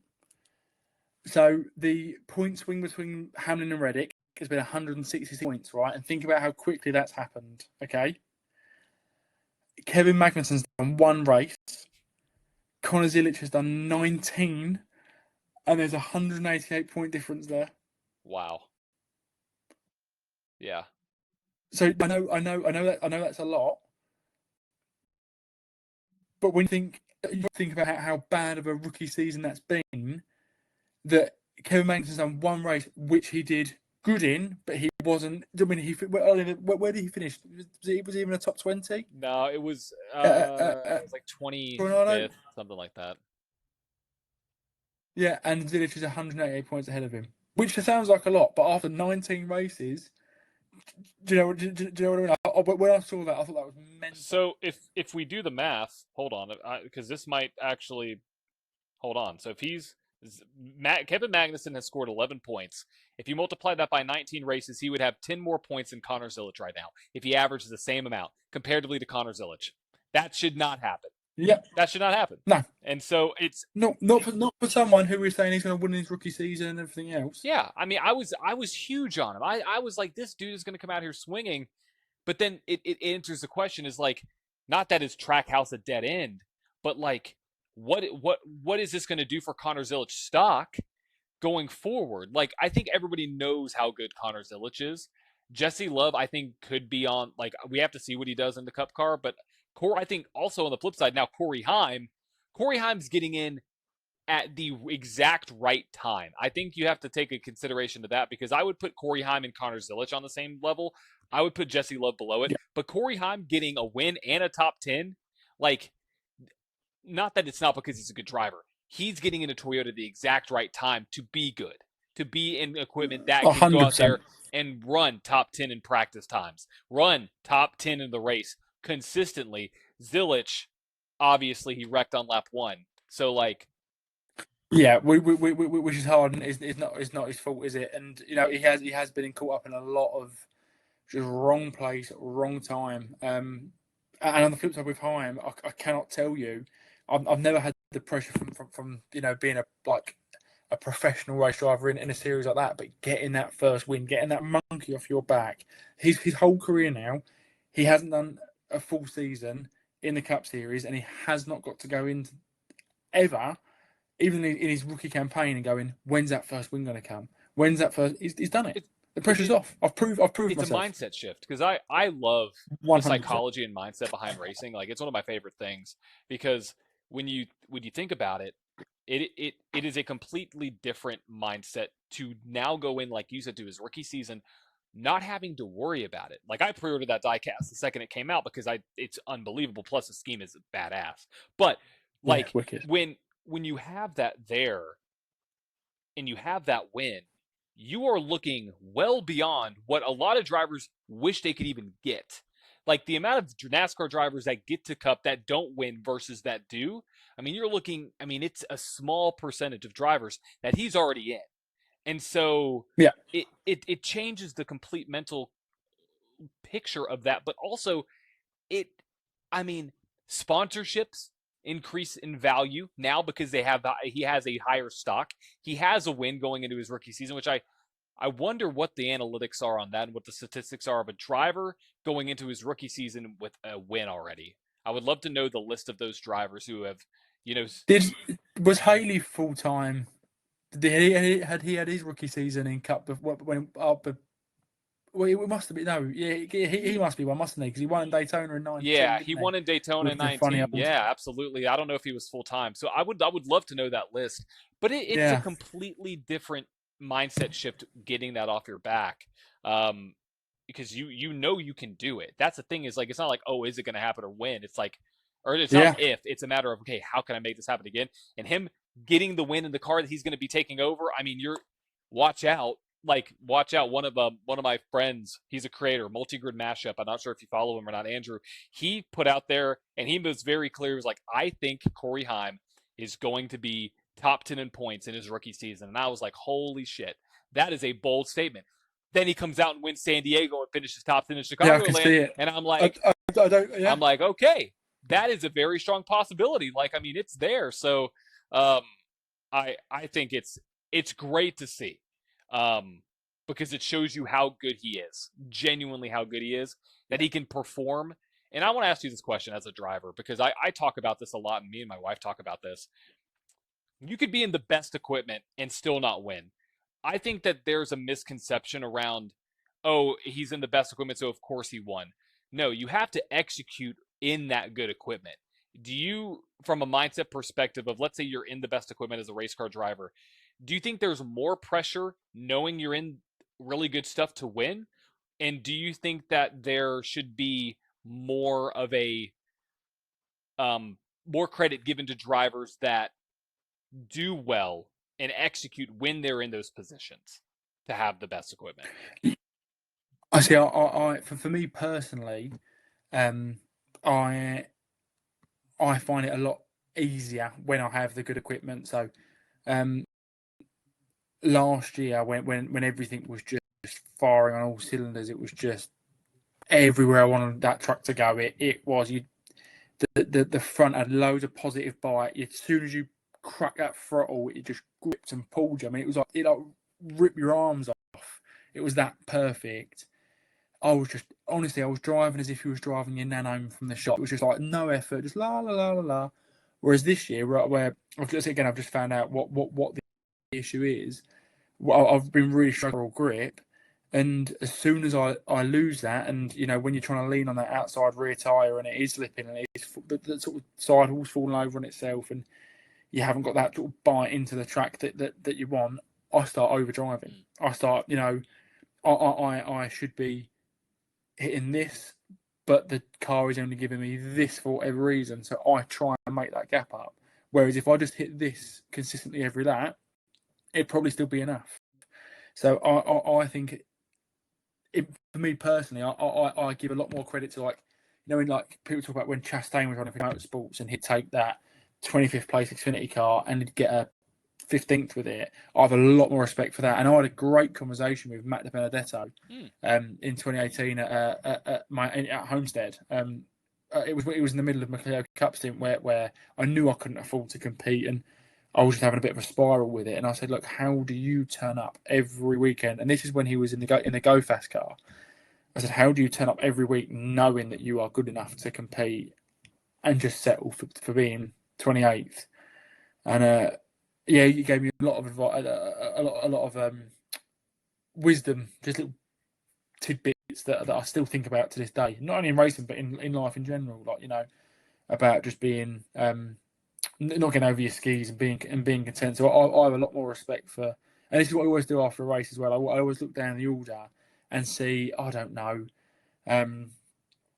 someone, I can't think off the top of my head now. It's someone who's normally mid packish, get a top 15 in the truck series or whatever. You think, oh, you do well. Look at everyone's talking about Viking Motorsports this year. I know they got all the old colleague stuff, but you look at what Paul Ricard's doing. He's not in a junior motorsports car. He is not in a Gibbs car, and he is, that to me is so much more impressive than Antonelli winning in a Formula One car. Yes, I'm not saying that's not impressive. That's extremely impressive. But I've just got respect for the guys who can do it, because I can't. For sure, absolutely. And you mentioned Antonelli. I think let's talk about Formula One, because there's a very interesting discussion happening right now, and I want to highlight it in the notes. Max and McLaren. So this seems to be something that it is starting to gain a little bit of traction. Would you like to see Max Verstappen leave Red Bull and go and race a McLaren? No, not one bit of me wants to see it. Not one bit. If I'm being completely honest, there's not one bit of me that wants to see Max Verstappen in Formula One. Really? So I am, as you can probably tell, I am from England. I am a Lewis Hamilton fan through and through. So in 2021, I hated Max Verstappen. Of course. In 2026, I absolutely love him. I love race drivers who, the same as me, just love motorsport. I mean, look at Alonso going through Dakar, Le Mans, Indy. Max is in that category for me, where he just loves racing and going racing. And I mean, we all can see it. I don't think he is. If he is enjoying it, he's got a funny way of showing it. But I don't think he's enjoying the direction Formula One's go down. And I know that the FIA have spoken about going back to V8s and sustainable fuels and refueling, which I think the sport needs to do personally, just from my own sort of fan standpoint. But I think Max is a 4-time world champion. He said that there's a famous soundbite of him saying, 1, 4, 7, or 10, I've got a world championship, I'm happy, type thing. Yeah. So why do it? I mean, yes, I can see the appeal. Red Bull are sort of struggling, and there's definitely frustrations in the Verstappen and Red Bull camp. But aren't you done? Like you've said you're content. You said you're happy. What are we chasing? Yeah, for sure. I look at it too from an angle of, like you said. I mean, he's made it very publicly clear that he would be content walking away. I'm curious if there's a part of him that knows that he could go out there and still go out there and just mop the field and be the Oh yeah, best it guy would. in a McLaren, because I think he would do that in a McLaren car. I know this season they've had obviously a lot of reliability issues. I look at it from two different ways. As a legacy as a legacy in Formula One, I think it could be something to where he adds on to it, because I don't think he'll take it away. Him going to McLaren and not winning, I don't think will take it away. No, I God no. think it could be, it would add on if he could add another championship with a McLaren or with maybe another team. I don't know. I think it'd be very interesting to see there from a Formula One legacy perspective.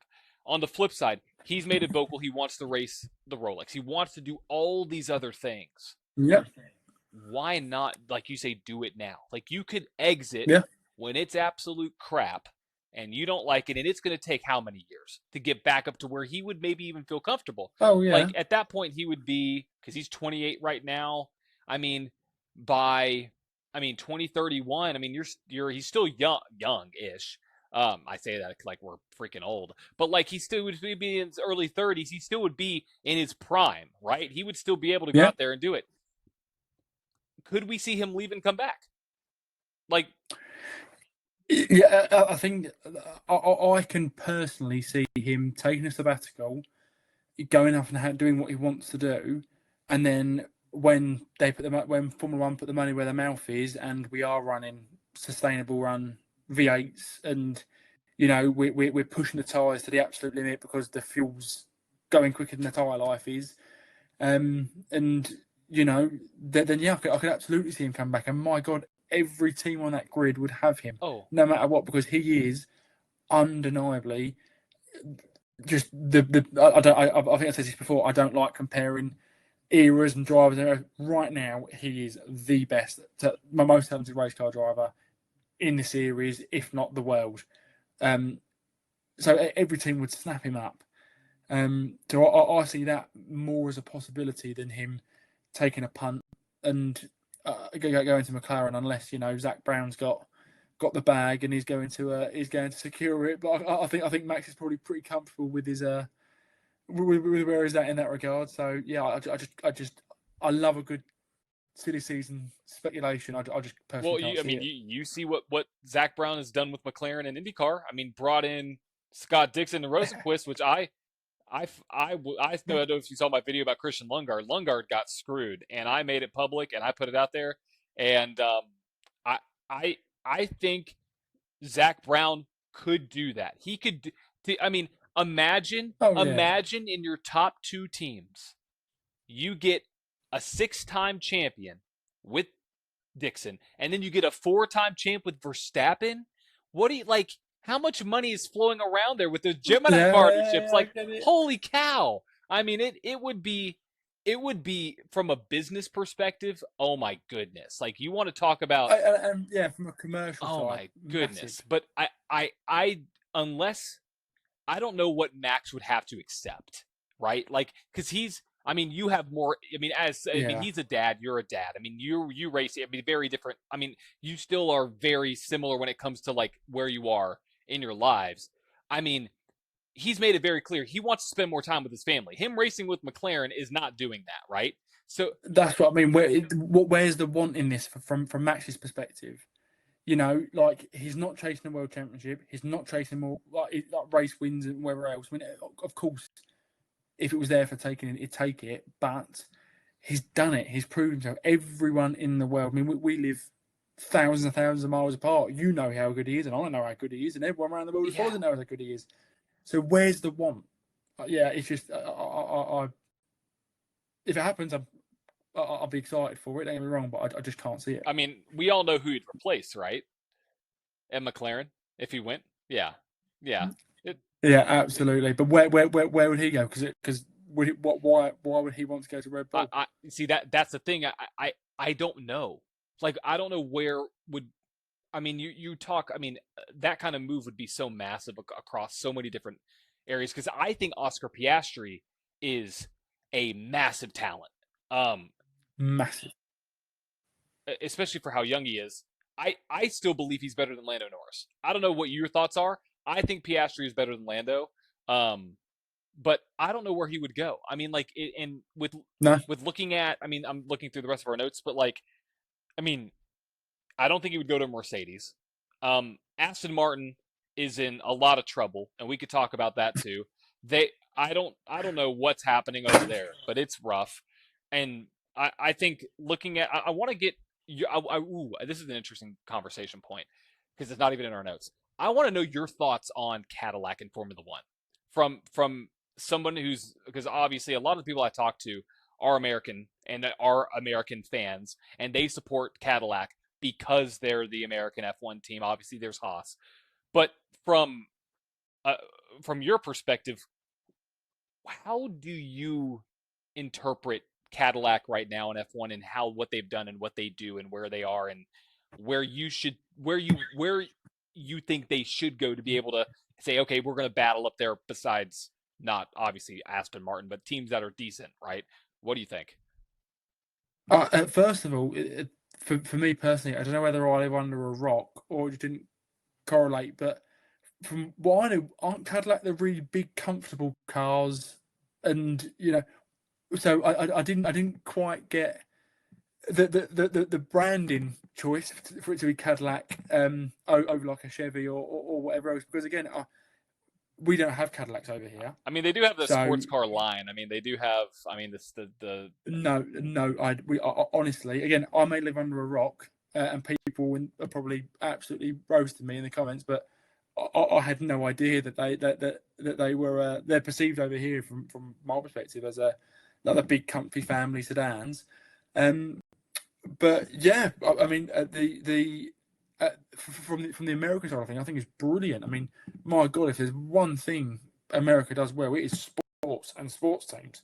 So whether that is racing, football, baseball, whatever, and the American fan base is now huge. Formula One have well and truly broken America with Drive to Survive and everything else that's happened, and you see that with the attendance in the races. I know, it's a big old country, and so I do think a lot of people have said, oh, why is there so many races over there? But you understand that Europe is tiny in comparison, and you think how many rounds are all sort of dotted around each other, but in hundreds of miles.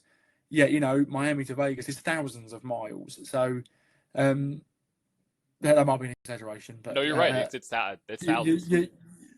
yeah. So yeah, I think any manufacturer coming in, Cadillac, Honda, BMW, Audi, whatever, it's good for the sport. In terms of getting up the grid, you know, I think Haas deserves a lot of credit because obviously they're the newest team in sort of before Cadillac, and they have scored points consistently sort of throughout their tenure. And I know they had a rough couple of seasons when they had the Mazepin and Schumacher and everything else, and they were well and truly right at the back, and they've pulled it back. I just think it takes a long time to get the feet under the table in a series like that. My worry is the support going to be there in 5 or 6 years?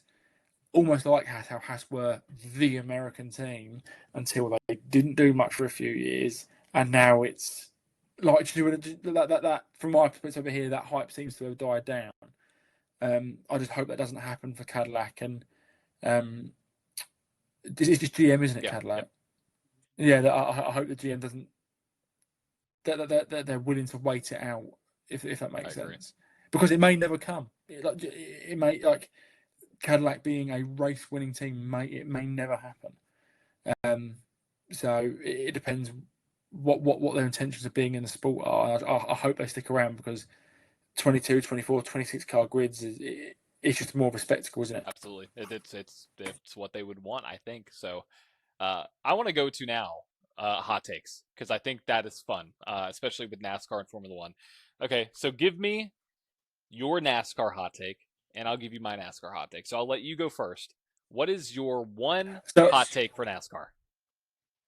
I did have a hot take, but when I wrote this down, times have changed, and I think it's more of a lukewarm take. And that is that if SVG was in a Gibbs car or a 2011 car, I think he'd be top five in points. Okay. And I say that because you touched on it. If you look at it, not forget about circuits, forget about the road courses, just look at the ovals and look at how much he's outperformed Chastain this year. And think back. Don't have recency bias with this. Think back to a couple of years ago at how much we were all praising Chastain and think like that's who he is still racing against. Chastain has not forgotten how to drive a cup car. Are you telling me that if Chastain was in a Gibbs car, he wouldn't be sort of where? And I'm not saying where the kids and where Hamlin is. I'm saying where Blaney, Elliott. Like I honestly believe that, and I think a few other people. When I said that a few weeks ago, everyone was like, "You're off your rocker." Whereas I think a few people are sort of warming up to me now. But I'd say my biggest one now is I think before the 2031 season. So sort of, does that make sense? So by the end of 2030, I think the O'Reilly series will either no longer be, or will be so radically different to what we know now that it's not comparable. Wow. Interesting. I mean, I guess but some would argue that it is. Okay, well, now I'm curious. Are you talking about like going EV? No. I don't think that will ever happen. But I can see something drastic happening. Ford already have no interest in being there, Yeah. right? Okay, and that may be a bit tongue in cheek. No, you're right. But They don't. Penske pulled out, Roush pulled out years ago. Haas has swapped to Chevy, so Seeger swapped to Chevys. There's no your Gibbs with sort of solidly with Toyota, JR Motorsports and Hendrick obviously very very long with Chevy. There's no room in for them, and Ford is a major manufacturer in the cups. I mean, within NASCAR. Sorry, how can the second tier division not have a Ford? So I think, and the conversation for years on how it's getting more and more expensive to run on it because all these second-hand parts coming down from the Cup Series are no longer sort of there, so they're having to get parts engineered and made. And the problem with that is that these sort of mid-pack teams that haven't got huge sort of commercial partners and financial backing, that gap will grow bigger and bigger and bigger and bigger, and the sort of interest will dwindle. And we're already seeing talent go straight from the Truck Series to the Cup Series.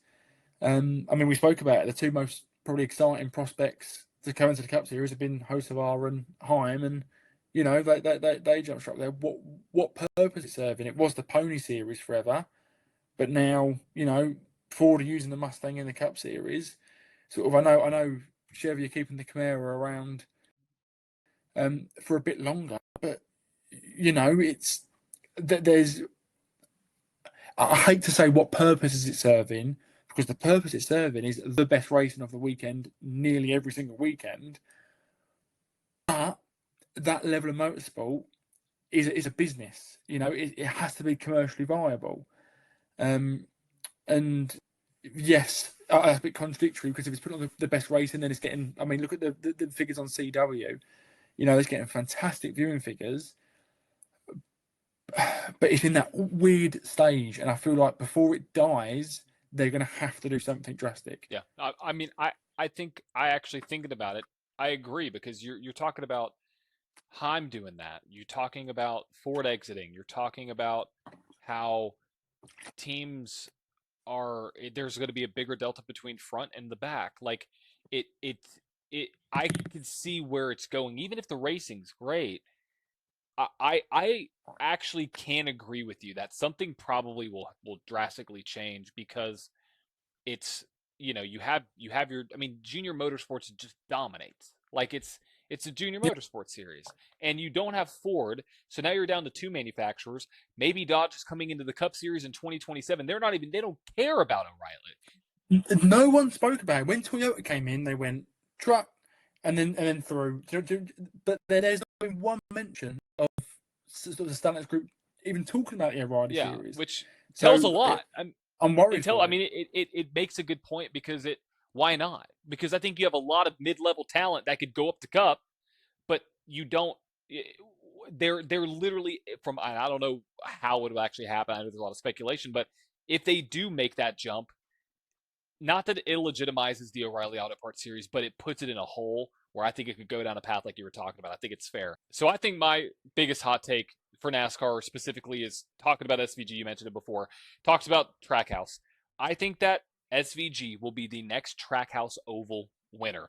My previous hot take was the fact that he was going to get a win on an oval before June 2nd of 2027.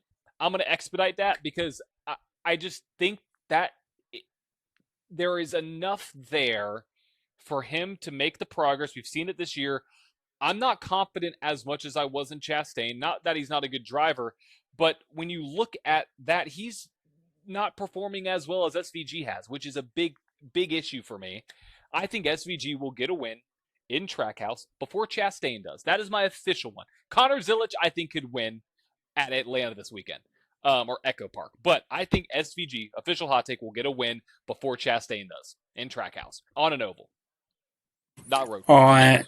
It's funny. Yeah, a few months ago, everyone would have looked at you like your head was on sideways. But like you said, when you look at the stats, again, forget all the road courses, just on the ovals, how much he's outperformed him by. I mean, it is drastic.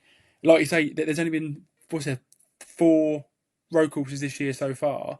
You've got SVG in 14th in points and Chastain 22nd in points. You know, he hasn't made those points up at Coronado where he crashed. Do you know what I mean? That just goes to show you over those 15 circle track races how much he's been outperformed by him. Yeah, I mean, when you look at, I'm going to look really quick at the season. Chastain's best finish at an oval, not considering super speedways, I want a proper. Yeah, You have 16th at Martinsville, 16th at Darlington. Yeah, 16th is his best oval finish this year. Outside of the super speedways. I'll take 8th at Pocono. I'll take an 8th at Pocono. But still, that's not all we expect from a guy who made the Final Four. Yeah, I mean, when you look at, you're exactly right.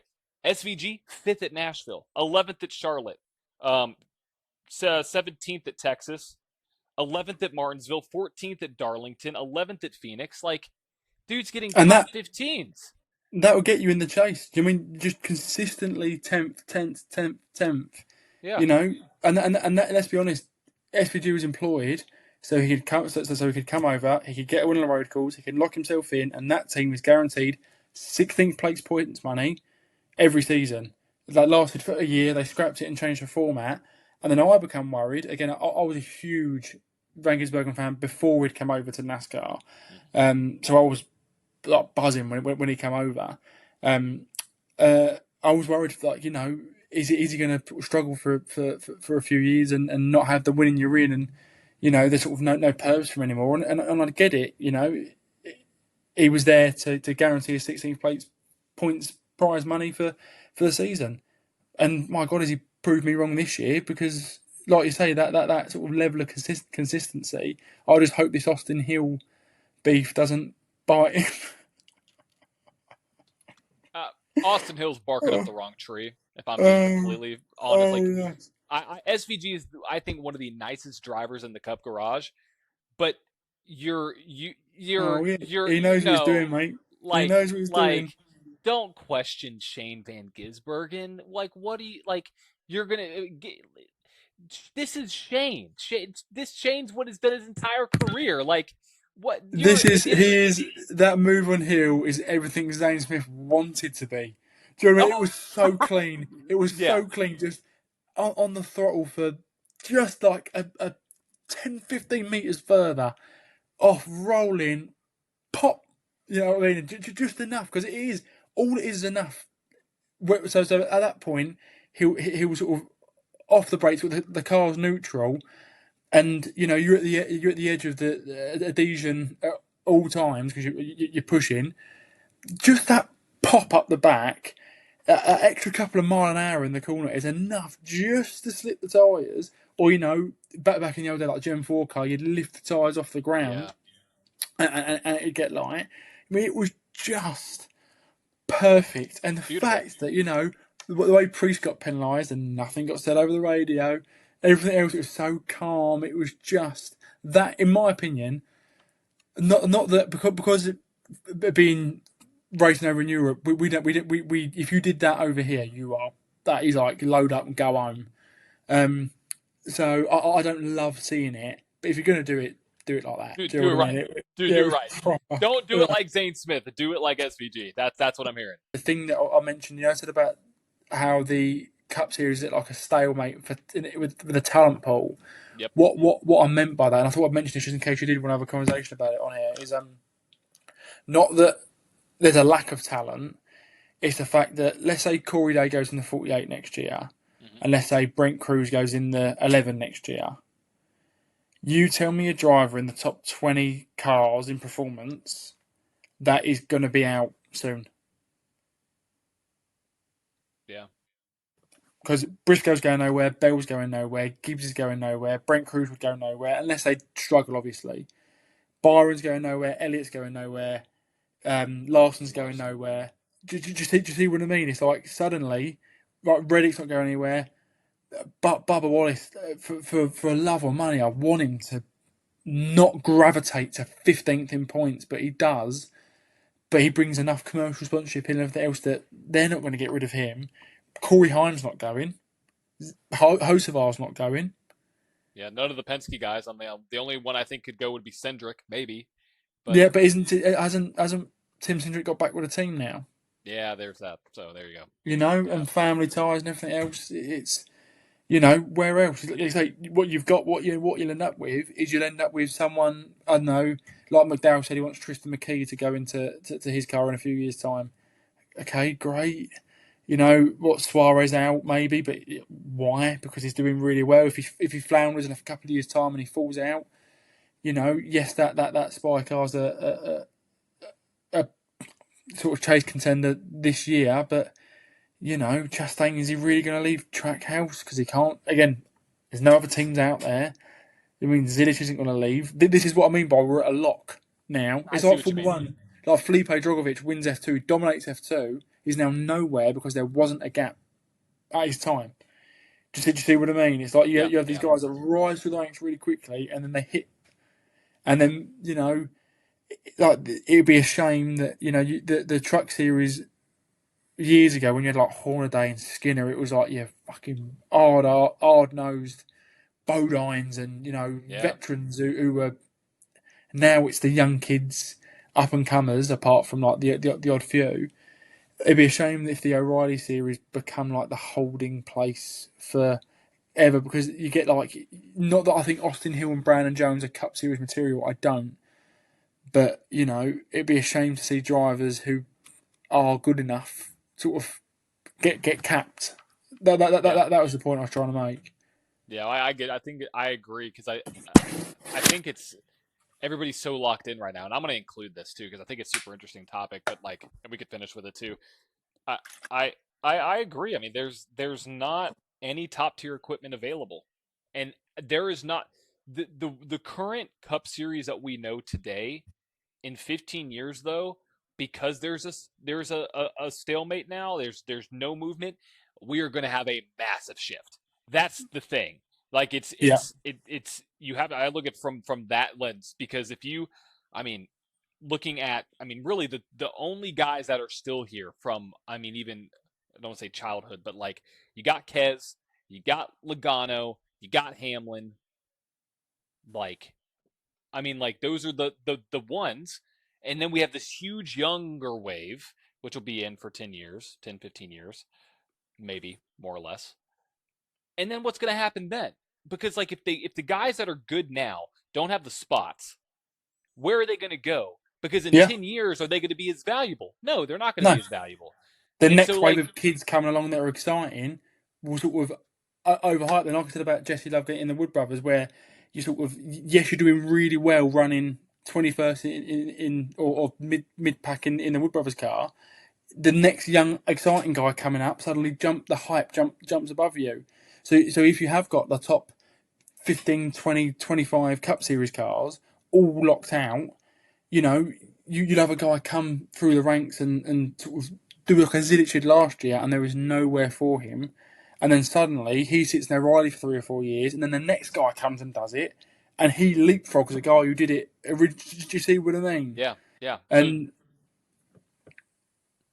do you think that the lack of availability to alter the cars is making good drivers, I guess, is the spec of the NASCAR Cup Series hurting that? Because you have all these guys that are decent talents, but since the series is so close, do you think that is ultimately hurting it because there's not fresh talent coming in, because everybody's like, oh well, we want to stick with Cindric because of this, or we want to stick with I, Bowman because of that? Do you think that the way that the series is run, like let's say if it was run like a Formula One where it's pretty ruthless, if you suck, you're gone, you're gone. right? Do you think that the nature of how spec NASCAR is actually hurting the driver pool? I see. I think it's the yes, but not, but for a different reason. I think because everything's so similar, what you're seeing is not like, look at the Gen 4 car. I mean, my God, you look at the videos from like Atlanta when you had Harvick, Carl, Jimmy, Jeff, like hanging it out on the right rear, right, just driving it off the outside rear tire. That took such a skill that only a select few could do it. And I'm not one. Again, I don't like comparing eras to eras. This car is just as difficult for different reasons, but I think where everything's so similar and all the cars are so similar and all the drivers are just as the talent's so close that it's becoming a bit of almost a bit of a stalemate where Eric Jones has suddenly got X amount of top tens in a row, not because he suddenly woke up and figured out how to drive a race car. It's because the cars are now there. This is what I said earlier about the tiny little margins that sort of are separating everyone. Why in let's say 5 years time, that let's say Cruz and Day are established at Hendrick and Gibbs, you go through the top 20 in points right now, or top 25 in points right now, and you tell me anyone's going to take a chance off. Because if you're not destroying the equipment every week and you're bringing it home where it is, and it ebbs and flows, and some weeks Legacy are up there, then suddenly, do you know what I mean? Roush will have a couple of good weeks, or Chevy will have a good year, Toyota have a good year. Why are you going to get rid of, I don't know, a Briscoe because a guy's coming up, and you wouldn't do it? It's like when Gordon or Earnhardt Jr. were having their slumps, sort of in the early 2010s. Yes, you're having a bit of a down year, but are you really going to risk getting rid of someone who is a proven race winner for this guy who's up and coming? I just see a point, almost like I said how Formula One is, where the grid's locked and a guy rockets through F2 and he wins everything, and then becomes a test and reserve driver, and then goes does WEC. WEC's great, but he wanted to get like any other year where there was a gap, he'd have made it to F1.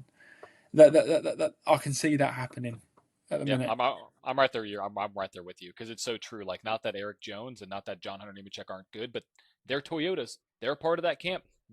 They're obviously all working together. Like, it's probably not. Yep. And why would you risk getting rid of Eric Jones to bring someone else up from the Toyota pipeline when the car's there? He's getting you the results. So yes, he may be 35th at a Texas one week, but they get the car underneath him, and he will get you it will get you the result. So yeah, I just it's just that I think we all did it. We grew up in an era where you heard the same names every week, and then suddenly you had the Young Guns drive, didn't you, in 2017? And like it changed the guard. I just think now we're at a really awkward point where even the old heads, apart from like your Hamlin and obviously Kyle before we lost him. The old heads are Larson and Blaney and Logano, who are all like 33, 34 years old. Right. Like, they're not old. They could race for another 10 years. And in 10 years' time, they're still, like, Hamlin's proven it now. Harvick proved it. Truex proved it. They can race in this car into their sort of mid-late 40s comfortably. And if they want to, why wouldn't you? Get paid all that money to do what you love and be competitive in it. And then the younger guys, your Loves, your Zillishes, host of ours, they're 18, 19, 20 years old. Yeah. In 10 years' time, they're going to be the Logano, Keselowski, sort of Larson ages. And so, yeah, I think it's going to be an interesting sort of follow over the next decade. I agree. Well, I think that, I mean, gosh, we talked about a lot in 2.5 hours. I have to chop this up pretty nicely here, Aaron. Well, it's been cool, man. I mean, hearing your story, hearing who you are, and your family ties, and the stories, and how well versed you are in NASCAR, more than some NASCAR fans that I know. And yes, I'm calling people out right there. But it's been awesome, dude. If somebody wanted to give you a follow, where should they give you a follow? What are your channels at? Where can they support you? I'm gonna do a proper sort of racing Instagram, if you will. Only because of the family and everything else. Sort of old pictures. I'll keep that personal side private, but there'll be a link down below. Please, John, if that's okay. Yeah. Oh, it's okay. We will. Follow along. I'll upload sort of all the clips and everything else. And yeah, thank you for the compliments, especially on the knowledge. I live in the UK, if you couldn't tell already.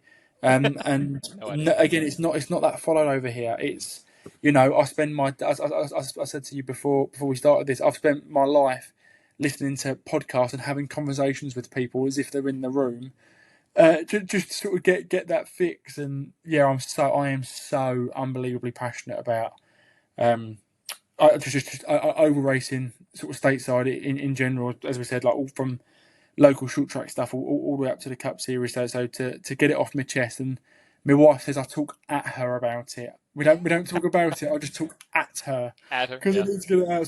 So yeah, thank you for having me on to let me release. 100%. Anytime. We'll have to do it again soon. So, all right, that is Seat Time. Pleasure. We'll see you on the next episode. Make sure to tune in. I will work on a guest list. I got to figure out that sometime soon. May have Aaron on again to see what's going on later in the NASCAR season. But my name is John, Motorsport Enthusiast. This is Seat Time.